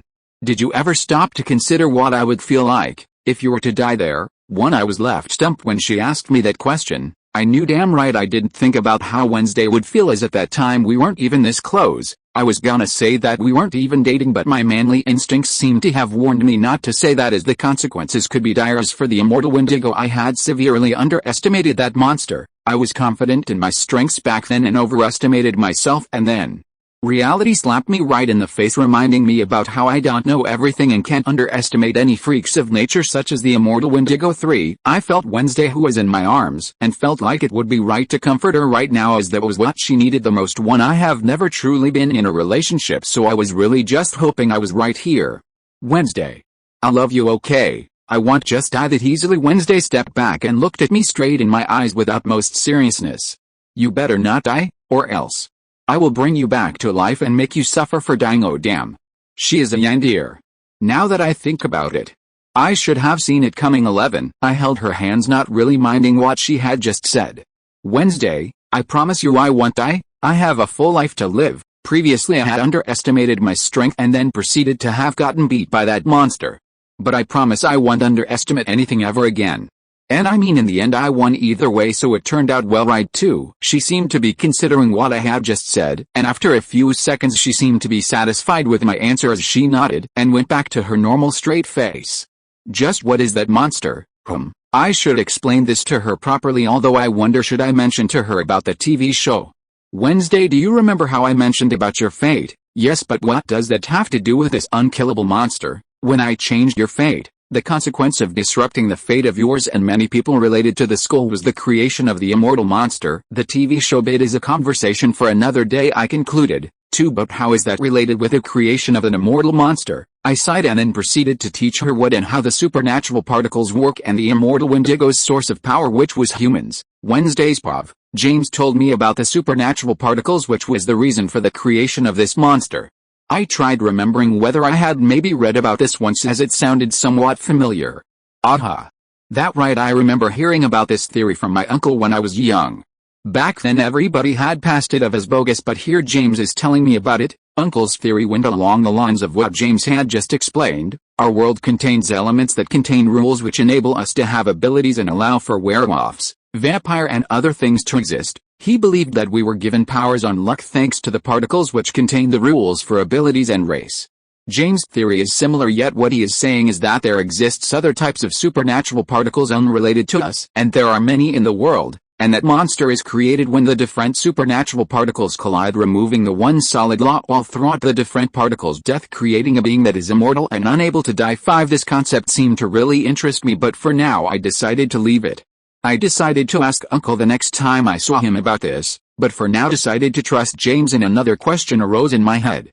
James, how did you defeat the monster? I saw how easily he could have died, yet he seemed fine enough to continue the battle, leaving me to naturally wonder how. When he heard the question, it seemed like he was expecting this question to be brought up. He started walking towards a corner and I followed behind him. We arrived at a lengthy rectangular plate on the floor with feet marks at the beginning of the metallic strip, led by different footmarks on the metal plate. James stepped onto the markings and his feet sunk into the ground and armor started appearing on his feet. He stepped forward and slots opened up on the metal plates with James walking in the center. Metallic hands appeared from the floorboard, each holding different sets of metal parts colored in gold and red, which began putting on James's body, and these armor pieces automatically getting connected to each other smoothly. For Wednesday, this is the armor I created to defeat that monster, he spoke as he kept walking forwards. More and more pieces of armor was put on his body until he reached the end where a face mask was put on his face, leaving only his front face open, completely encasing his body in armor. I walked in front of him and saw his entire body covered in this iron armor, and what caught my eyes was the familiar white glow on his chest and hands. Did you use that to shoot out those as bright beams of light? I spoke, pointing at his chest and hands, which had that familiar flow. He brought his hands up to his face and stared at it for a few seconds before he showed his hands to me. Yes, it is the same thing. Wednesday, watch. A mask covered his face, fully encasing him in armor, leaving me wondering something. James? Can you breathe properly? Yes, it's easy to breathe. A voice came out of the metallic armor. It sounded a bit more robotic, but it was easy to distinguish James's voice. So I saw that you could fly in the video for Chapter 65. Free falling. I walked in front of him and saw his entire body covered in this iron armor, and what caught my eyes was the familiar white glow on his chest and hands. Did you use that to shoot out those as bright beams of light? I asked, pointing at his chest and hands which had that familiar glow. He brought his hands up to his face and stared at it for a few seconds before he showed his hands to me. Yes, it is the same thing. Wednesday. Watch. A mask covered his face, fully encasing him in armor, leaving me wondering something. James? Can you breathe properly? Yes, it's easy to breathe. A voice came out of the metallic armor. It sounded a bit more robotic, but it was easy to distinguish James's voice. You created this armor and used it to defeat that monster. Can you fly? I had seen James flying in the video. It wasn't much, but I was still curious, so I asked him. James Pov. A smile appeared on my face as I thought that I had impressed her with my flying abilities. JARVIS. Activate. Flight thrusters activated. I felt my feet warm up as I felt myself lifting off the ground and floating. I looked at Wednesday, whose eyes were wide open looking at me. Wednesday Pov. I'm shocked. No species or people with abilities. None of them can just float like that. I assume it could fly, but I didn't ask him to take me flying with him, as that would be too embarrassing. Wednesday would like to experience the feeling of flying. That question he just asked in his metallic voice caught me by surprise. On the one hand, it's truly embarrassing being carried by him. On the other hand, I will get to experience flying without being inside some death trap such a plane for. I considered what to do for a few seconds before eventually deciding that there was nothing wrong with being carried by James. I want to fly one, at least here James can save me if something were to go wrong, unlike planes. James walked up to me and swept me up in his arms like a Princess Carrie. I couldn't help but feel embarrassed too. James Pov. She blinked. Wednesday just blinked. I knew that whenever Wednesday was feeling embarrassed, she would start to blink her eyes, and she is blinking her eyes right now too. She blinked fast, but it was slow enough for me to see it happen. Maybe in the past I had missed her blinking her eyes, but right now she was too close to me to miss it now. She is feeling embarrassed being in my arms right now. However, that did not matter as I started walking out of the warehouse. When we were outside, Wednesday was now grabbing my neck with an extremely slight blush apparent on her face, which I noticed due to how close I was right now. You couldn't have just picked me up when we came outside? Why did you carry me through the entire warehouse like this? I looked down at Wednesday, and behind the mask I was smiling ear to ear. It's because I like carrying you in my arms. When Wednesday heard that, she looked away, and the extremely small blush became ever so easy to see. 3. Are you ready for flight, my dear? I decided to test my chances and waited to see how Wednesday would respond, but she didn't seem to have reacted to what I just said, which confused me slightly, but I soon passed it off as our relationship's progress. 3. James, let's do it. As a matter of fact, she seemed to have completely ignored the fact that I called her dear. I remember a few days ago where if I called her the same thing she would have been angry at me, to say the least. Wednesday Pov. He called me dear. It feels weird, but I don't seem to mind as much as before. Rather, I don't even have a problem with him calling me dear cause I like it. 1. He stayed quiet, just holding me there in his arms, which thinking about again caused me to blush even more. Luckily, I had trained my face to show no emotion when I want to, so I was confident in my trained face to not show the fact that I'm blushing. 1. Which seemed to have failed. A few seconds later of silence, James lifted into the air. I felt my body rise as I looked at the floor moving away from me. Wednesday, are you ready? 1. I nodded my head, and the flames coming out of James's feet seemed to have been amplified, causing us to rise faster into the air. I looked down at the floor that was quickly disappearing from my feet, and I held on to James tighter. I felt like if I let go of him I would easily fall and die. But I wanted to enjoy this experience of free falling through the air, so I looked at James. James, I want to experience free falling. I had to yell as there was a lot of wind due to the speed we were rushing into the air. James turned his head and looked at me as if he was considering it, not that I could see his face or anything. James Pov. It's too dangerous to let her free fall. I can displace the impact of coming to a sudden stop, so it won't be the case of Spider-Man 2 where Peter stopped Gwen who off free falling through the clock towers from the hitting the floor, but him stopping all that momentum suddenly killed Gwen. 13. I can avoid that if I pick her up at an angle, but it's still just. I didn't want to risk anything and have her potentially endanger herself because of her slight recklessness, but then I remembered back to the memory of me doing the same exact thing, going super high up until I couldn't fly higher and then free falling. That was even more dangerous. Sigh. Back then when I decided to free fall I put faith in calculations. I'll do it again. I looked down at screen and saw that we couldn't go higher as Wednesday's body would find it difficult to sustain itself due to the cold and up here and the lack of oxygen. I looked towards Wednesday and informed Jarvis to unmask me as I slowed down the ascending speed until we came to a stop. "Wednesday, I'm gonna drop you. Ready?" Wednesday looked into my eyes and she seemed excited for the freefall. I just could tell from her eyes that she was excited. I guess I had gotten better at understanding what Wednesday was thinking the more I interacted with her. Chapter 66, Free-Falling Incident. On a relatively free highway, an unknown model of an Audi with two people in it being driven by the male. The car had one male with slightly messed up dirty blonde hair that was slightly long with grayish blue eyes sitting besides a female with free-flowing jet black hair that was messed up and eyes as dark as obsidian itself sat besides the boy. James Pava drove the car in silence, occasionally taking a glance or two at Wednesday. There was a bit of an awkward tension in the car and I wanted to dispel it but didn't know how to. So I decided to address what had happened so as to hopefully clear some of this tension out of the air. I looked over to her as I drove the car on the highway and Wednesday had her normal look, yet this time her hair was not tied up in pigtails, rather it was freely flowing onto her back. Wednesday about earlier, dawned. She seemed reluctant about thinking about what had happened during her free fall. I personally couldn't help but crack up slightly, but I kept it suppressed. It was only fair for her to not want to talk about what happened. "We should get your hair fixed first, or else if you go back looking like that." Sigh. It would just be a constant barrage of questions. I can already imagine Mom and Hayley having crazy theories about what happened. I mean, I can't blame them. Imagine if your son along with his girlfriend disappeared for like half an hour and when they come back the girl's hair is all messed up. They would definitely have their theories about what may have transpired between the two. Wednesday slightly looked over at me after I had finished telling her about how she should fix her hair up, and she seemed to have found it fair after considering it for a bit and then nodded.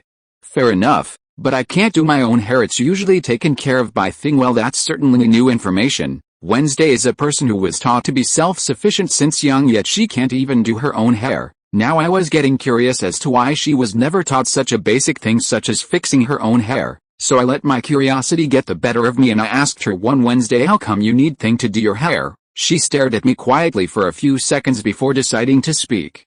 "I never bothered to learn such a useless skill like fixing hair. Hair's impractical and gets in your way. Like, today." She stopped for a bit as if remembering what had happened during the free falling and flinched uncomfortably in the seat. "Anyways, hair is just something that gets in your way. I have always wanted to cut mine due to its impracticality, but Mother has strictly restricted such an action. As according to her it becomes much harder attracting a potential mate as a bald female." I subconsciously nodded, agreeing with the fact that for females it is harder to find a mate whilst being bald, at least in my meager life experience so far plus my previous memories. 6 Wednesday seemed to have noticed my subconscious nod but didn't say anything, rather she just stared at me like before, but this time her stare seemed to be different from her normal unblinking stare. "However, Wednesday, I still fail to understand why you would just not learn to fix it up by yourself." I wasn't paying attention to Wednesday's slight change in the stare towards me as I was navigating through the road where an accident seemed to have occurred. "I haven't learned to take of it as do it being a useless skill, and I don't have time to invest in such useless skills." I heard what she said and simply shrugged and put the conversation behind me, as I drove for a bit more when I couldn't help but going back to that memory of Wednesday free falling. In the beginning she asked me to go higher, which I was reluctant to do to say the least. But in the end, under her own kind of persuasion, I flew higher through the hard-to-see clouds and reached above the clouds. The ground was not visible anymore as it was all blocked by clouds. I wasn't willing to go any higher even after Wednesday's special kind of persuasion, and she seemed to have noticed that I wouldn't go any higher, so she decided that it was fine to start free-falling there. She told me to let her go, and after some quick calculations by Jarvis I left her, causing her to free fall through the sky. Wednesday pigtails were swaying wildly as Wednesday was free falling, and she looked like she had found this experience so far refreshing. However, soon when Wednesday got into the floor of clouds, I decided to begin following her, and as I was about to enter the floor of clouds, I heard loud bird cries in the direction Wednesday had fallen in.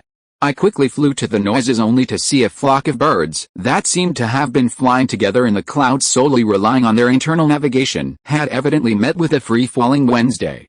She fell through a large swarm of cloud birds, which caused no major damage to Wednesday herself, rather she was fine with a few scratches at best. Her hair all entangled and messed up with bird shit on her face too. I had tried my hardest not to laugh when I saw that scene, which I had failed to do so. Luckily there was my mask on my face so she didn't see me laughing at her expense.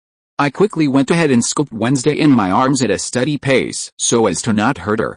Just remembering the bird poop on her face, I couldn't help but cracking up a bit remembering it. Am I a bad person laughing at the expense of my girlfriend? 4 maybe. But hey, bite me. Smirking face 5. Chapter 67, A Non-Chaotic Family. In a big backyard, the smell of grilled meat wafting freely through the air, and if you looked closer you would notice a big family all sitting together in the backyard happily talking and enjoying the meal. Hey, I wonder how come Mom didn't come to Dad's wedding, Claire asked Mitchell, who was sat opposite to her and Phil, as he was about to bite into a burger whilst sat beside Cameron.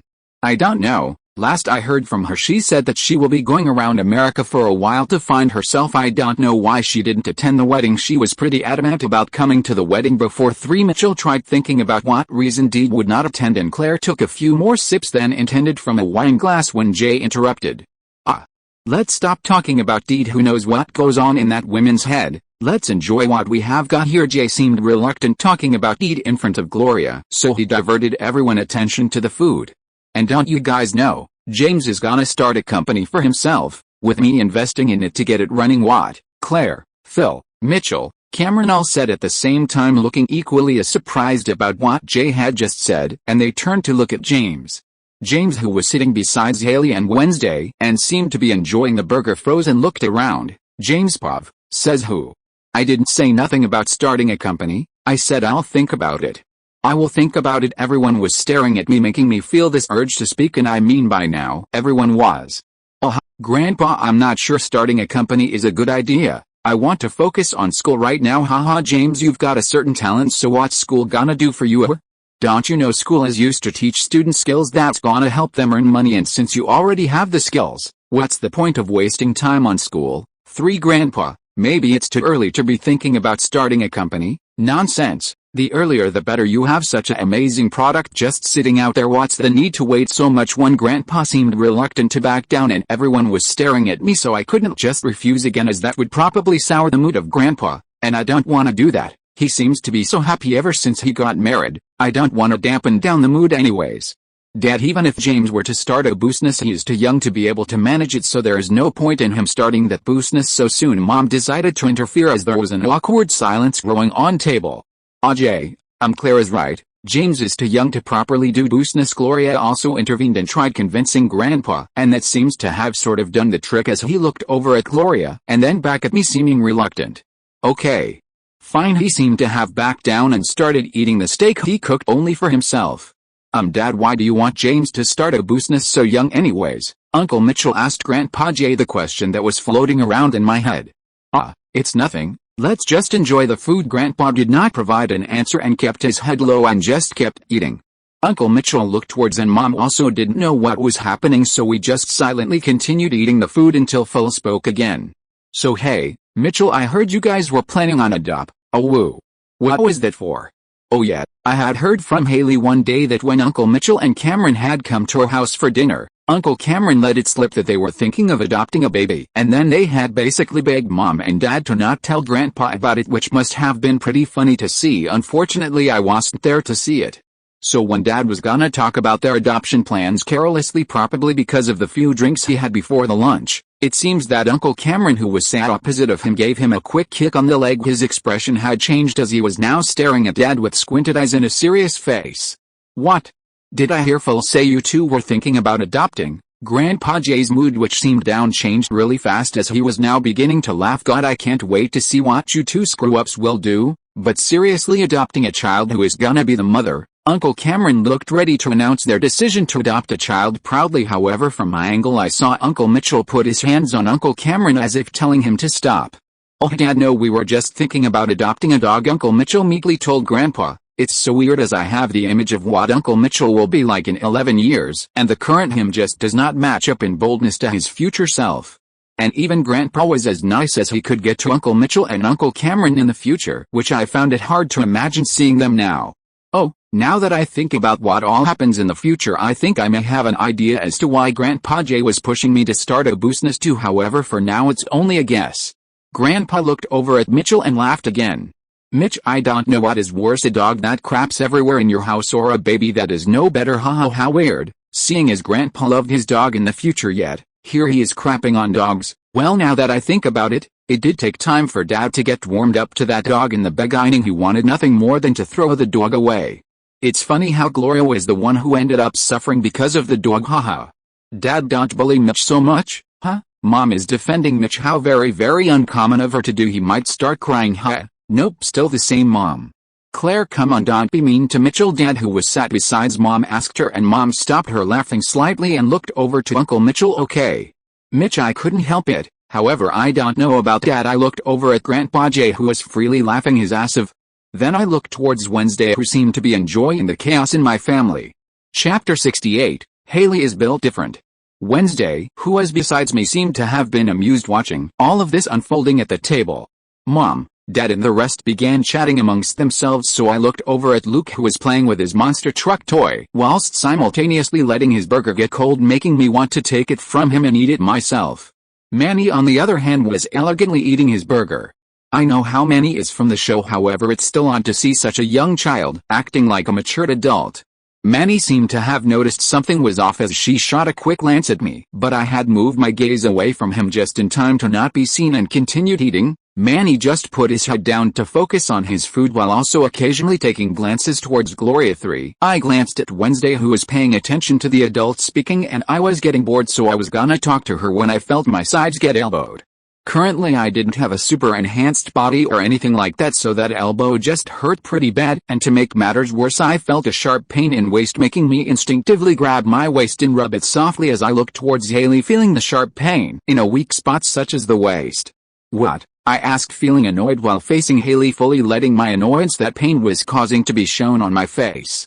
HMPH, she ignored me and pretended I wasn't there speaking to her, which just made my annoyance towards her worsen so much so that I decided to elbow her in the waist as payback. However, I decided to go easy on her as I didn't want to hurt Hayley too bad.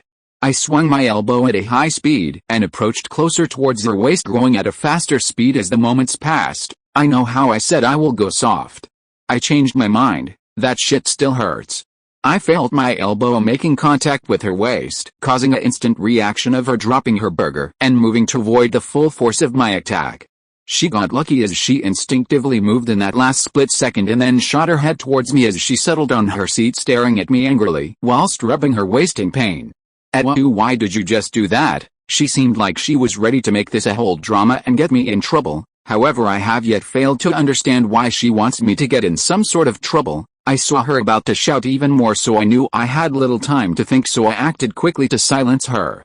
I'll tell Mom about those boys you've been texting. She was immediately silenced and stared at me with wide-eyed, causing me cackle inside my head. This woman thought she could just use a phone made by me with the AI made by me to secretly talk to boys, and I wouldn't find out? How foolish of her. How do you know about that? She asked in a very silent tone, as she didn't want Mom to hear even more of what we were talking about, as Mom was already looking at Hayley. First tell me why you wanted to get me in trouble. It's not fair you get dated, I don't know.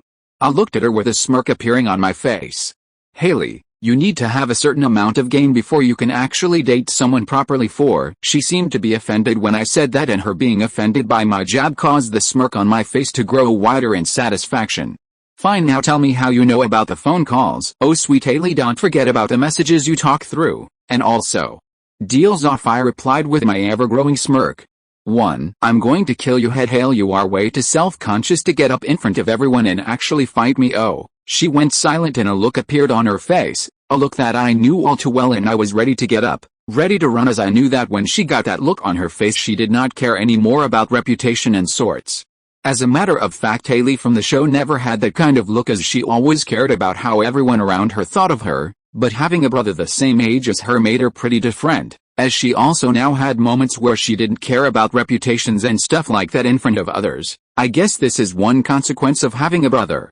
Damn, I butchered the explanation. I got up to run away, but as I got up I felt my phone slipping out of my pockets. I wanted to grab it and put it back in my pockets, however I noticed Hayley also got up, so I abandoned the phone and ran as fast as my body would allow me to go, as Hayley is way more athletic compared to her TV counterpart, which I guess was another one of the effects of growing up with a brother who is me 3. If you are listening to this novel on a channel other than Fanfic World, it means it was downloaded and re-uploaded without effort. We warmly invite you to visit our channel, Fanfic World. There you will find the original version of this story and many other novels of various genres. We look forward to seeing you dive into a world of incredible novels. Chapter 69, A Game. James has regretted ever since. James stood up and saw the phone slip out of his pockets, and he moved his hands to grab it, but from the corner of his eyes noticed Hayley get up, so he made a almost split-second decision to abandon the phone as he did not want to get tackled by Hayley in front of his girlfriend. He abandoned the phone and clenched his leg muscles and released the built-up tension, taking of sprinting away. Hayley, who saw James take off, started chasing after him as James ran into the house with Hayley chasing after him. Inside the house, after a minute or two of running around avoiding each other, James was having a standoff against Hayley with a couch separating them with a TV hung up on the wall behind them. "Hayley, you can't take me down," James spoke with a smirk visible on his face as he seemed determined to take down the menace in his mind. "Hayley. Oh yeah, well then I would like you to try." Hayley had a confident smirk on her face, as if she had done this hundreds of times before. She was like a seasoned hunter facing James like he was prey. Hayley tried baiting James as she stepped towards the left of the sofa, making it look like that was where she was gonna go. However, James quickly reacted after noticing how she was just baiting him and was actually double tricking him into thinking that she was gonna move left, so when he went right she would get him. However, due to his experience in playing with Hayley and her tricks, he knew that's what she wanted him to think, so that he would try baiting her to make her think he was gonna go right but suddenly go left and get caught. But then he thought about how he could go right after baiting her the second time. The more James thought about it, the more it seemed like an infinite loop of double, triple, quadruple tricks. So he decided to do the thing Hayley would not expect, as she didn't have the quick thinking James has to cover up this part of her little trick. He jumped over the sofa and flipped Hayley quickly onto the sofa, causing her to land back first onto the sofa. Well, that ended fast. James pulled up his hands and smirked, looking at Hayley, who was on the sofa. Hayley seemed to have realized what this meant as she moved her body to attempt an escape. However, James noticed her attempt and his hands shot like snakes, charging at a prey towards Hayley's neck and underarms. Once it reached the intended location, he started wiggling his hands, causing Hayley to burst out laughing as she tried to move his hands away, which she failed. She kept flailing her arms and legs around recklessly, trying to hopefully hit James, which she succeeded in. However, there wasn't much strength behind the hits as she was preoccupied by getting tickled. Ha ha ha ha ha. Okay, stop.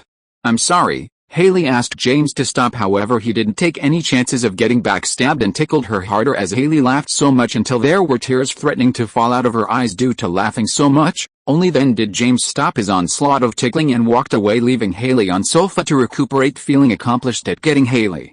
He remembers multiple times where he had unfortunately been on receiving end of the tickling onslaught from Hayley.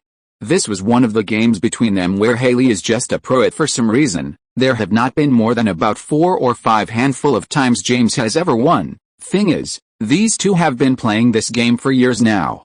He walked towards the back door, and when he reached there he saw nobody really bothered with it, and Alex and Luke were looking towards him with respect visible on their faces when James walked out. They didn't expect James to come out as the winner, as usually he is the one that has won the losing end. James Pov. Oh.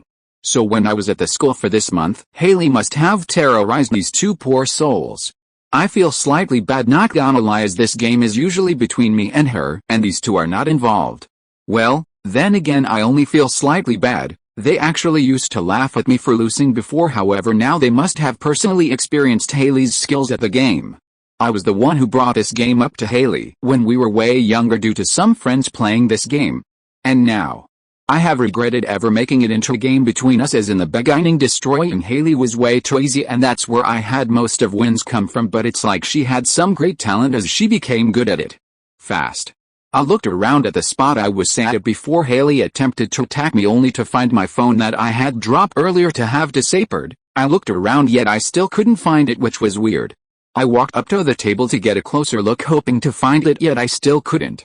Wednesday, do you know where my phone is? I remember I had dropped it here. Wednesday stopped eating and turned her head to me with a smile. I remember her smile last time, however this smile feels different from the one I had seen before. It just feels odd. I sat down thinking that I would just ask Jarvis where my phone was later, as it has a tracker on it, and then proceeded to eat the food too. Chapter 70, The Phone That Was Compromised. But how? Wednesday's Pov. James stood up hurriedly and dashed off with Hayley, his sister, chasing after him. However, my attention was not on his antics, rather my attention was captured by the familiar phone he had just dropped. I remembered a certain picture he had taken of me, that I personally must have wiped from the face of this world, as the embarrassment behind that picture would just be too much if someone else were to see it. So I sneakily hid the phone in my dress after making sure no one was paying any attention to me.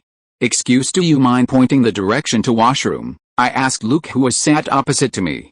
"It's hard to miss, just go inside and look around," he spoke in rude manner, which I had troubles understanding. Just what exactly had I done to him to cause his rudeness towards me? Luke, that's disrespectful. That's not how you talk to someone. You must always be a gentleman when speaking to such a pretty lady." Manny berated Luke and extended his hands towards me with a confident smile, as if he knew what was gonna happen next, which was just odd, and he was acting like weirdo. "Hello, my name is Manny. We haven't formally met yet." He had a gentlemanly feel to his speech, however, I felt like that was just a front he put on as a show to accomplish some ulterior motive. "The way to washroom." "Manny." I didn't shake his hands and asked him straightforwardly, not wanting to deal with him right now as time was ticking and I wanted to find out whether he had deleted that picture. Manny seemed to have been taken aback by my straightforwardness and brought his hands back in a rather hurt manner, which I failed to understand what hurt him exactly. "It's inside. Once you reach the living room, go right into a small hallway. It's the door on the right." I noticed Gloria looking over, but I didn't bother with it and excused myself and left to enter the house. I stood up and walked away from the table and entered the backyard door besides the pool. I looked inside for James, as he had previously run into the house, but I didn't see him, so I walked inside.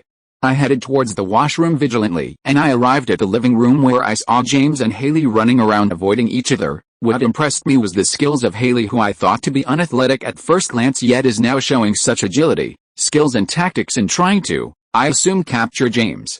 I noticed how they were too concentrated on avoiding each other, so much so that they didn't see me quietly sneak past a room without being noticed. Once I was through, I speed walked and headed straight to the washroom, following the directions Manny had provided. As Manny had said, I reached the short hallway and entered the door on the right, and it seemed that Manny had been truthful, as I had successfully arrived at the washroom. I entered the washroom, locked the doors and switched on the phone, but as if to purposefully extend my stay, there was a password. I started entering common things a person would put as a password, such as birthday, names, etc., yet it all seemed to have failed. I quietly unlocked the lock and looked out of the washroom to the TV room, only to see James jumping over the sofa looking as if he was about to run out, so I quickly closed the doors, hoping that he didn't see me. I tried thinking of something he would put as a password, but they all seemed to fail to do the trick. I knew I didn't have much time to continue spending here, as 3 minutes had already gone by and his family must be wondering where I had gone now for so long, and if James were to head back before me, then he would definitely bring up where I was. I started putting in the passwords, feeling the urgency, yet still none of them seemed to work, leaving me frustrated. "Just open," I spoke in a bit of a loud tone, showing my annoyance with this password, as by now I was truly getting annoyed by this password, and worst of all, every couple of times I had entered the wrong password, I would be unable to enter another password for at least a few seconds, which were the cause of the rising frustration in me. Click, the phone simply opened for some reason. I looked around wondering how it just opened when I spoke. However, as soon as my eyes drifted to the clock on the phone, I knew I didn't have time to think about it for now. One, I had been using the phone Jamish had given me for some time now, so I understood how it basically worked after plenty of embarrassing failures that no one must ever find out more about. I swiped through the pages looking for a gallery app, which I luckily found very soon. I clicked on it and 4 folders appeared on the screen with pictures peeking out of them. I assumed that I had to tap one of them, so that's what I did, and luckily the folder opened, revealing a bunch of pictures. I started scrolling through, hoping to find the picture I was looking for. However, I seemed to have been on the wrong folder as I scrolled through the entire folder, failing to find any traces of the picture. So I looked in the next folder, and then the next folder, failing to find the picture I was looking for. I tapped on the last folder, sure of myself that this would be the folder containing the picture. However, a password bar appeared on the screen telling me to enter a password to access it. I didn't know what password it was, and I did not plan on taking wild guesses and wasting more time, so I tried to do what I did last time, hoping that it would work again. Open. I waited for a few seconds, slowly loosening hoping it. However, it opened with a click, and in front of me appeared pictures. A lot of pictures, and all of them contained me in multiple embarrassing situations. The most recent picture on here seemed to have been of my most recent adventure. It was a picture of me falling through the flock of birds. Another one was of me right after falling through the flock of birds, looking like a complete mess, whilst the birds wildly flew around, some even attacking me. 3. Chapter 71, The Devil. I felt anger surge, and I clenched my hands to crush the phone. However, it seemed that I lacked the strength to do it, which was a surprise considering how thin this phone is. I noticed the many other pictures of myself, and only a very tiny amount of my pictures were just normal pictures he had taken, but the vast majority of them were just pure embarrassing. I started selecting all of the images and deleting them. However, once I deleted them, I had a sneaking suspicion that James could do some kind of sorcery and bring back these images that are clearly meant to be deleted. I call it sorcery mainly due to these images being deleted. No, rather a better explanation would be that it's like a human dying. However, James could very well have the probability to bring back these images, which I don't want anyone to find, so it's kind of like sorcery, just like bringing that dead person back to life. I don't want to take any chances of these images ever being recovered, so I looked down at the phone in my hands wondering what to do with it. I stared back and forth between the phone and the toilet for a few seconds before the phone accidentally slipped from my hands and conveniently fell into the toilet, landing in the water, followed by with a plop sound, for my hands accidentally pushed the flush button, causing the phone to get sucked into the water current and flowed into the toilet, disappearing from my sight. A small smile grew on my face, feeling satisfied at destroying any chance of him ever getting those photos again. I quickly exited the washroom and briskly walked quickly, passing through the living room, where hysterical laughter was coming out of. I got curious, so I decided to go have a peek, and there I saw James tickling his sister without mercy. Manipov. I find it odd. Back in Colombia we also had a lot of relatives, but the people here in America are just too weird. James seems nice the first time we met them. He was being a good host and he was kind to Mom. I do not trust any of these people, as I don't want Mom to be hurt by these people. However, I find that James has shown his true intentions whenever he has spoken to us, so I feel a slight bit of trust in only him. I do not trust Jay or any else, as a matter of fact. He brought his girlfriend over for today's barbecue and I found her to be weird. However, these people here have not seemed to have noticed it, but I had. Something was very wrong with his girlfriend. I continued to secretly observe her from a distance, being as discreet as possible, only taking a few glances every few seconds, doing exactly what Dad had taught me to do. As I observed her more keenly, one thing became obvious: she doesn't blink. I mean, just how is that possible? No, it can only be explained as a devil in her body. I decided to put her to test, a kind IUT, whether a devil was possessing her. She had just Luke for directions, and I noticed how rude Luke was being and found that to be the perfect opportunity to do the test. I decided to use my charm just like Dad had taught me. I knew that it always worked on females from Colombia, as they all wanted to take me home with them as they found me so adorable. However, Mom, I guess, couldn't see her little son growing up so fast, so I guess I'm fine with her stopping me from dating all those women. She had always stopped me from going to those women's houses, which I guess she felt jealous about. I first berated Luke about how he was being disrespectful and tried to use Luke as a stepping stone to make my image more enhanced in front of James's girlfriend's mind, just like Dad had said to do. Once I was done with it, I extended my hands forwards, feeling confident that I was through to the beginning stages, and finally I'll be able to complete my test. All females have been attracted to my charm, so if she is not attracted, then that can only means that she is clearly a devil. Hello, my name is Manny. We haven't formally met yet. I introduced myself, feeling confident in my two options. I am sure that if this was just another woman, she would shake my hands, and then I can start the test.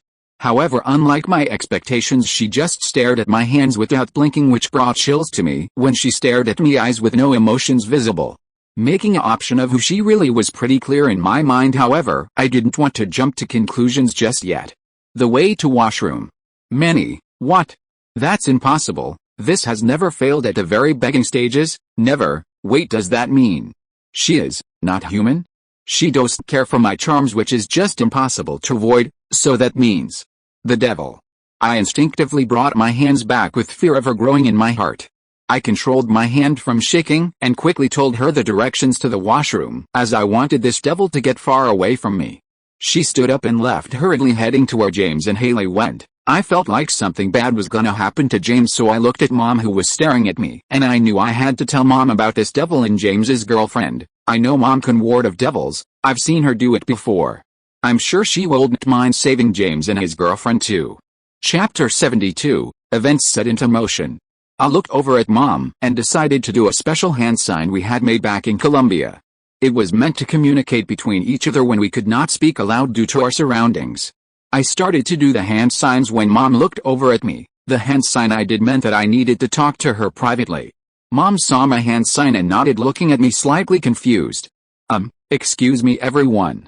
I need Manny to come with me. Gloria, is everything alright? Jay asked Mom, looking confused as to what the matter was. Mom seemed to have wanted to say something, but I'm assuming that due to her developing English, she didn't say anything and looked to be in a tight spot, so I quickly intervened.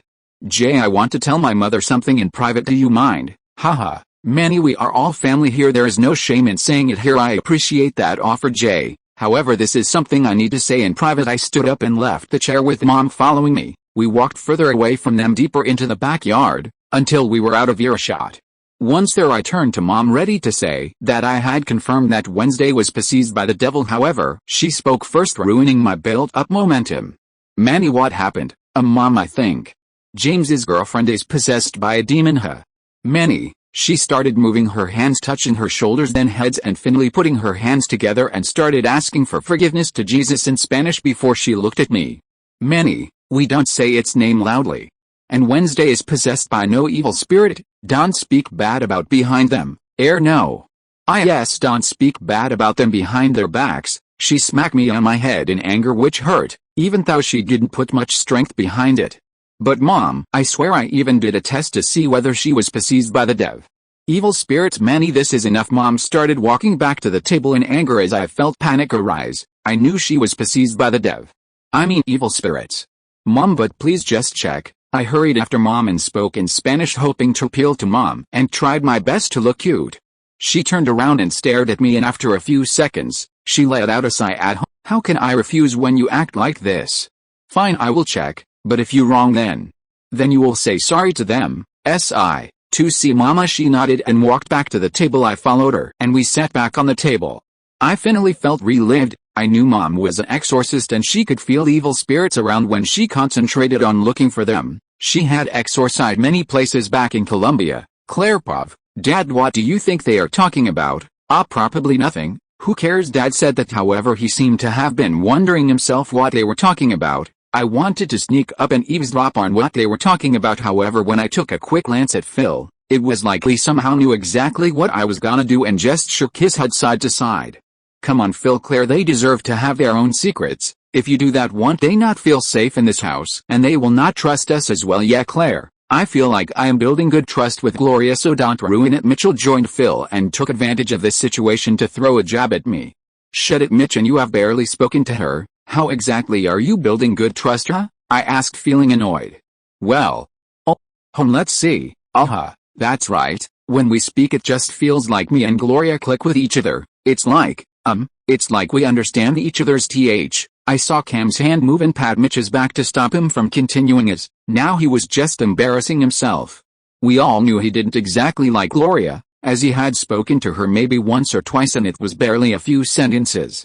I mean, she was after all taking over the role his dear mommy had, so of course he didn't like her very much. I ignored Mitch and wanted to try convincing Phil to let me eavesdrop. However, that didn't go well, as I hopped, as Phil was just being super stubborn, yet I was no less stubborn than him. Fine, whatever, who cares about what they are talking about? But in the end, he somehow convinced me against it. I think I will just make sure they aren't talking. Claire, just leave it. Third person Pov. Gloria and Manny sat on table and resumed eating their foods, and Claire looked like she wanted to ask about what they were talking but decided against it. Claire looked around and saw that Wednesday had been gone for a while now and was about to ask, wondering where Wednesday had gone for so long, but saw Wednesday exit out of the house and walk up to the table and sit down. Claire just shrugged at it, thinking that Wednesday is a female, so obviously she would take longer. James also soon came out with a victorious smile present on his face, and the people around the table seemed to understand why he was feeling so victorious, as they all knew about this game Hayley and James had been playing since childhood, and they all knew how often James won at it. James looked towards the table feeling proud of himself, and looked around for his phone. However, he couldn't find it, so he asked Wednesday whether she knew where it was when he got closer to the table.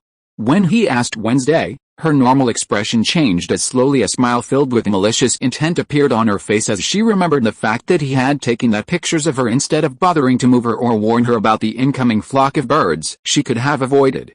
Gloria, who was sat a bit further away, seemed to have flicked her head slightly over to look at Wednesday, as she had a slight frown growing on her face. With this, now leading us back to present to see what will happen, now that these events have been set into motion by the family too. Chapter 73, James is possessed. James Pov. I sat down on my seat and started eating the food. Although it was good, I was getting slightly uncomfortable with the smiling Wednesday and the frowning Gloria who was staring at me in Wednesday. I tried my best to ignore these two, but Manny, who was almost opposite to me, seemed to be trying to avoid any sort of eye contact with me and Wednesday. I looked around and saw all of these weird things happening around me and internally couldn't help but sigh, wondering just what exactly happened. I didn't get an answer to that question, so I just continued eating, and very soon Hayley came out looking pissed off. She sat down beside me and completely ignored me. Mom and Dad looked like they wanted to do anything but talk to Hayley, as, well, she is a bad loser. She is like a volcano on the verge of erupting. We all knew that about her. Even Luke and Alex didn't take this opportunity to tease her, as they didn't want to be on the receiving end, so no one really talked and we all just ate the lunch in silence. This, however, has exceptions: Manny, Gloria and Wednesday. Luckily they didn't speak, which I found weird, as that was not really like Manny and Gloria's characters, although it could probably be related to them acting so strange. Lunch got over soon and we all started dispersing. Mom and Dad were walking around while Uncle Mitch and Uncle Cam headed inside the house, as Uncle Mitch didn't like the heat of the sun. Grandpa was just relaxing on a beach chair besides the pool, while Alex and Luke were sitting on two other beach chairs besides Grandpa. Me and Wednesday were just sat on a chair. I was mainly just relaxing when Gloria approached us looking a bit hesitant. She arrived in front of us with Manny following not too far behind her, and she seemed nervous for some reason. "Gloria, what's wrong?" Her hands were fidgeting and she let out a sigh, as if she was trying to clear her mind. She opened her eyes and stared at Wednesday, however her eyes soon got attracted to me. She looked at my face with confusion and I saw her eyes move down to my chest, which for some reason made me feel nervous about what was going on. Her eyes widened as she took a step back, with fear appearing on her face. As her hands started slightly trembling, she closed her eyes and started chanting prayers in Spanish in almost a whispering-like manner, which was slightly inaudible. She turned around and started walking away, almost like she was trying to get out of my range as soon as possible. She was almost running as she grabbed Manny's hands, still reciting prayers in Spanish, and started dragging Manny behind her. I was left stunned. I understood what those Spanish words meant.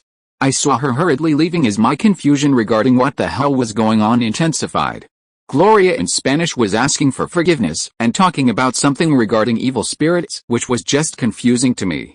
I brought my hands up to where my scar was located. She had looked at the location of scar before she started praying, so that should have something to do with the immortal Wendigo. System, how did the Wendigo track me? It left a mark on you when it had failed to kill you. The mark acts like a tracker of sorts for the Wendigo. It's nothing harmful to you, as that mark is a part of the immortal Wendigo's aura it uses to ward off enemies that are sensitive enough to feel it, like animals.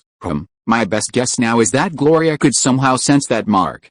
I remember that in the show Phil had once come to ask Gloria about evil spirits in the house he was trying to sell. I had thought that Gloria was just tricking Phil, but she seemed to actually have this kind of talents, and she must have mistaken the mark as some evil spirit, probably due their similarity, I guess. Gloria Pov, Mom, what happened? I looked back at Manny and I didn't want to waste a second explaining it, as I didn't want me and Manny to stay anywhere close to that thing. I wanted to leave this house as fast as possible. I did not want to stay here anymore. It was that thing on James. It is too evil. Manny Pov. Mom's hands were slightly shaking, causing me to get scared as well, as I had never seen Mom this scared. I must have been right and Wednesday is possessed by evil spirits, but I had seen Mom exorcise these evil spirits, so I didn't understand just why she was so scared of it. We walked through the backyard and through where Jay was sitting, and he seemed to have noticed something was wrong by the speed we were walking inside the house. Gloria. What happened? Mom acted like she heard nothing and entered the house while Jay looked confused as to what was going on. We headed upstairs and entered the room Jay and Gloria sleep at. Mom locked the doors and bent down the bed as if she was looking for something. I heard the door handle rattling and Jay's voice coming from behind the door. Gloria, open the door. What's wrong? Mom had pulled out a briefcase and was gonna open it when she heard Jay's voice outside. She froze and looked as if she was considering something. She stood up and unlocked the door and pulled Jay inside and locked the doors again. Gloria, what's going on? Jay, James is possessed by a very evil spirit. What? Jay looked confused, but I was rather shocked. It was not Wednesday who was possessed, but James? But he doesn't seem possessed. Wasn't Wednesday the one who was possessed? Manny, no. That was what I had thought at first, but I was wrong. Although she seems similar to being possessed by evil spirits, it's just how she is. It's natural. But Mom once again did the cross on her body and started praying before she continued. But the evil on James it's too strong, like never I had seen before. That child is. The evil on that child, like it's pitch black. It gives off a feeling of utter disgust and fear. Gloria, what's this joke, huh? Evil? Spirits? James? Do you not see how this all sound absurd? I'm going back to relax. No, Jay, don't go. You have to believe me. I felt it. I have never felt something so evil in my entire life. James is not safe to be around. It was nothing like the other evil spirits I had seen before. This one was purely disgusting and radiated fear like I had never felt before.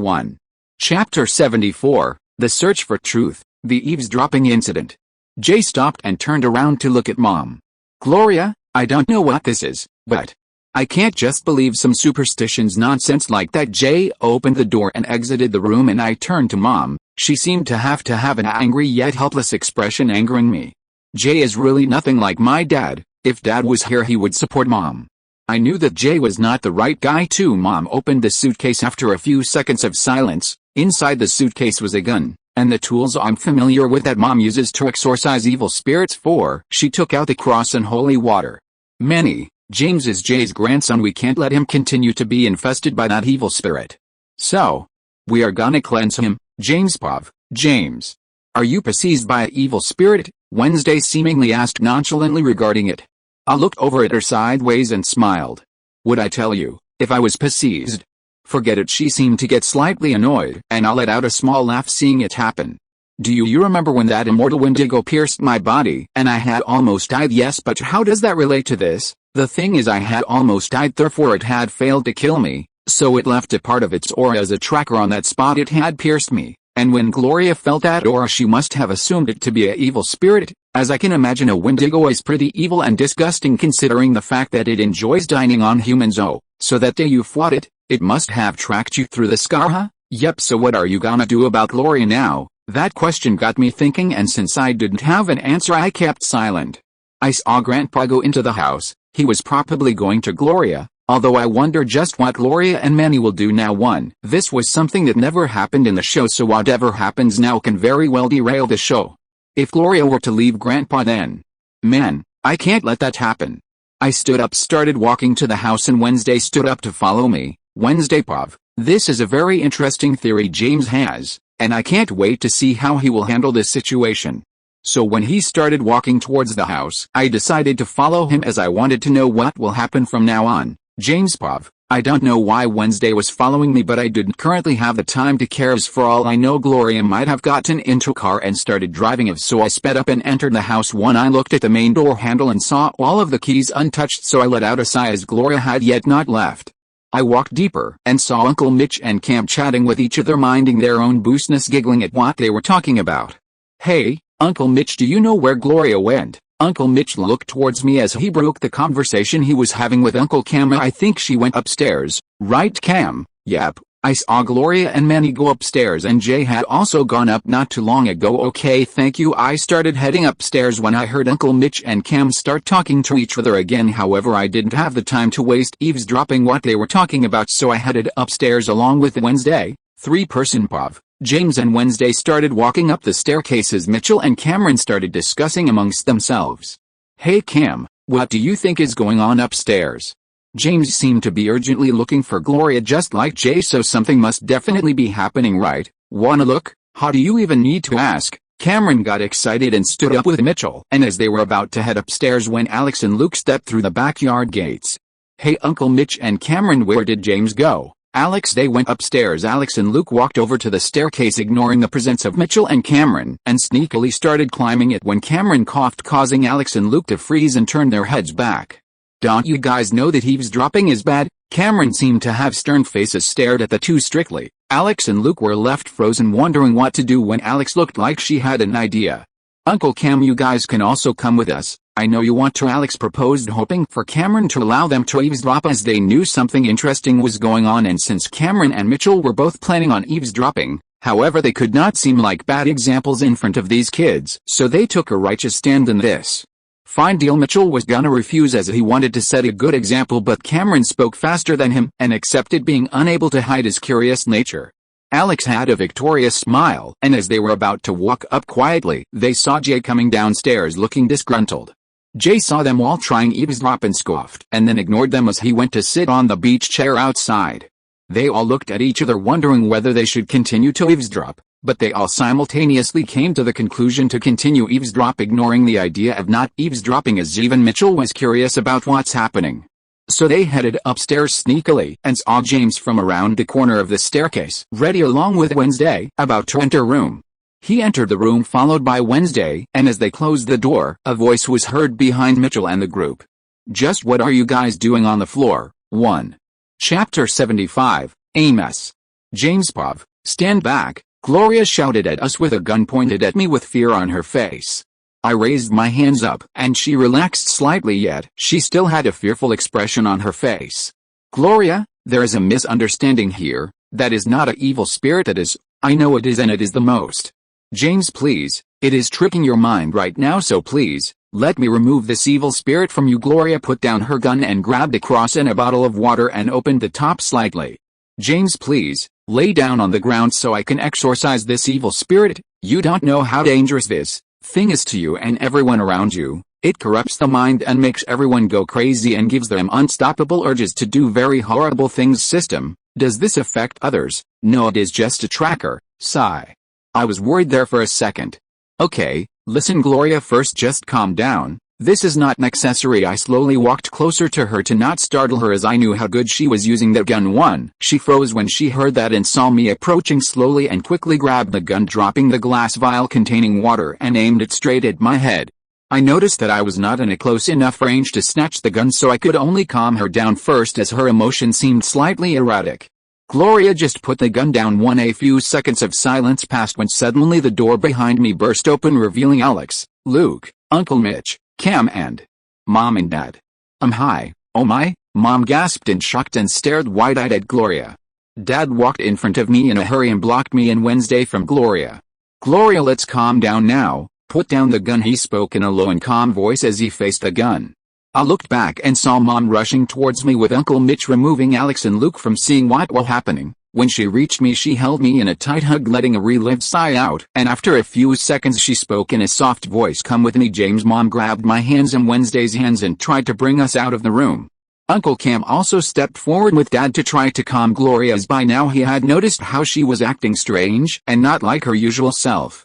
I realized how things were just getting more and more out of hand, and I couldn't help but let out a sigh. I knew keeping this stuff a secret would blow up in my face one day. I told them about Jarvis and everything to avoid a situation such as this, yet I failed to avoid it as it came to bite me in the ass either way. I saw Dad and Uncle Cameron trying to convince her to drop her gun, however, she seemed to have to be reluctant. You don't understand. James is in danger and I have to help him, okay? Fine Gloria, you can help, just give the gun here. Gloria seemed to have considered it for a second before she nodded and put the gun down on the ground. Phil, James really does need help. A evil spirit has paused him. I couldn't see Dad's face, however he didn't seem to be hearing what Gloria had said, as he seemed more relieved with a gun out of his face, and Uncle Cam, who was paying attention and had a weird look on his face as he stared at Gloria.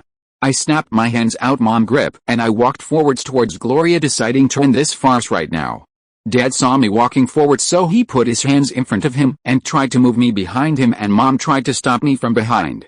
Dad, it's fine, I held his arm, trying to assure him about my well-being here. James, but he was reluctant and didn't seem willing to let me go forwards, but I interrupted him. Trust me Dad, it's fine. Gloria, just kick the gun over here. Dad seemed to have been thinking for a few seconds before he looked over at Gloria and made the request, and Gloria followed through and kicked the gun out of her range and towards Dad. Dad seemed to have visibly relaxed when he saw this. I walked in front of Gloria, who seemed to have pushed Manny behind her as she grabbed the cross and the water. Philspov, we were just coming back from our walk and entered the house for a drink when we saw Mitch, Cam, Alex and Luke all creeping up the stairs like some kind of snakes, so I looked at Claire wondering why they were doing this. I wonder what they are up to. Claire smiled and started walking forward. Let's find out. I shrugged and walked up the stairs following behind Claire, and we stopped behind them. They all seemed to be paying attention to something as they didn't even hear us come up. Just what are you guys doing on the floor? That seemed to have startled everyone there on the ground as they all turned back their heads to see us standing there. Hey guys, what are you all doing here? Alex spoke with a nervous smile and Claire picked up on it and smiled back. Alex, tell me what's going on here. What? Mom, that's crazy, nothing is going on here. She started laughing nervously as she spoke, and by now it was just obvious. Alex, Mom, really? There's nothing. Claire's smile widened, and I knew what she was gonna do, and Mitch also seemed to know what was gonna happen as he let out a sigh knowing the result. Alex, if you don't tell me, your punishment will be extended to 2 months grounded, no devices at all. Alex's face suddenly stopped smiling, and it turned really serious, and without missing a beat she began telling us everything without missing any small details. When she finished explaining everything regarding Jay, Gloria and James, a curiosity arose in my heart to find out what was going on, and Claire seemed to be no different. Okay, if we are gonna eavesdrop, we have gotta be closer so we can hear everything clearly. She spoke without a shred of shame, and started sneaking closer to the door, leaving everyone behind. They all looked at me and I could only shrug. End of this chapter. Thank you so much for reading until the end. Don't forget to give it a like. Looking for more exclusive content and immediate access? Subscribe to our Patreon. Remember, every like, subscription or donation encourages us to continue. Thank you all. See you in the next video.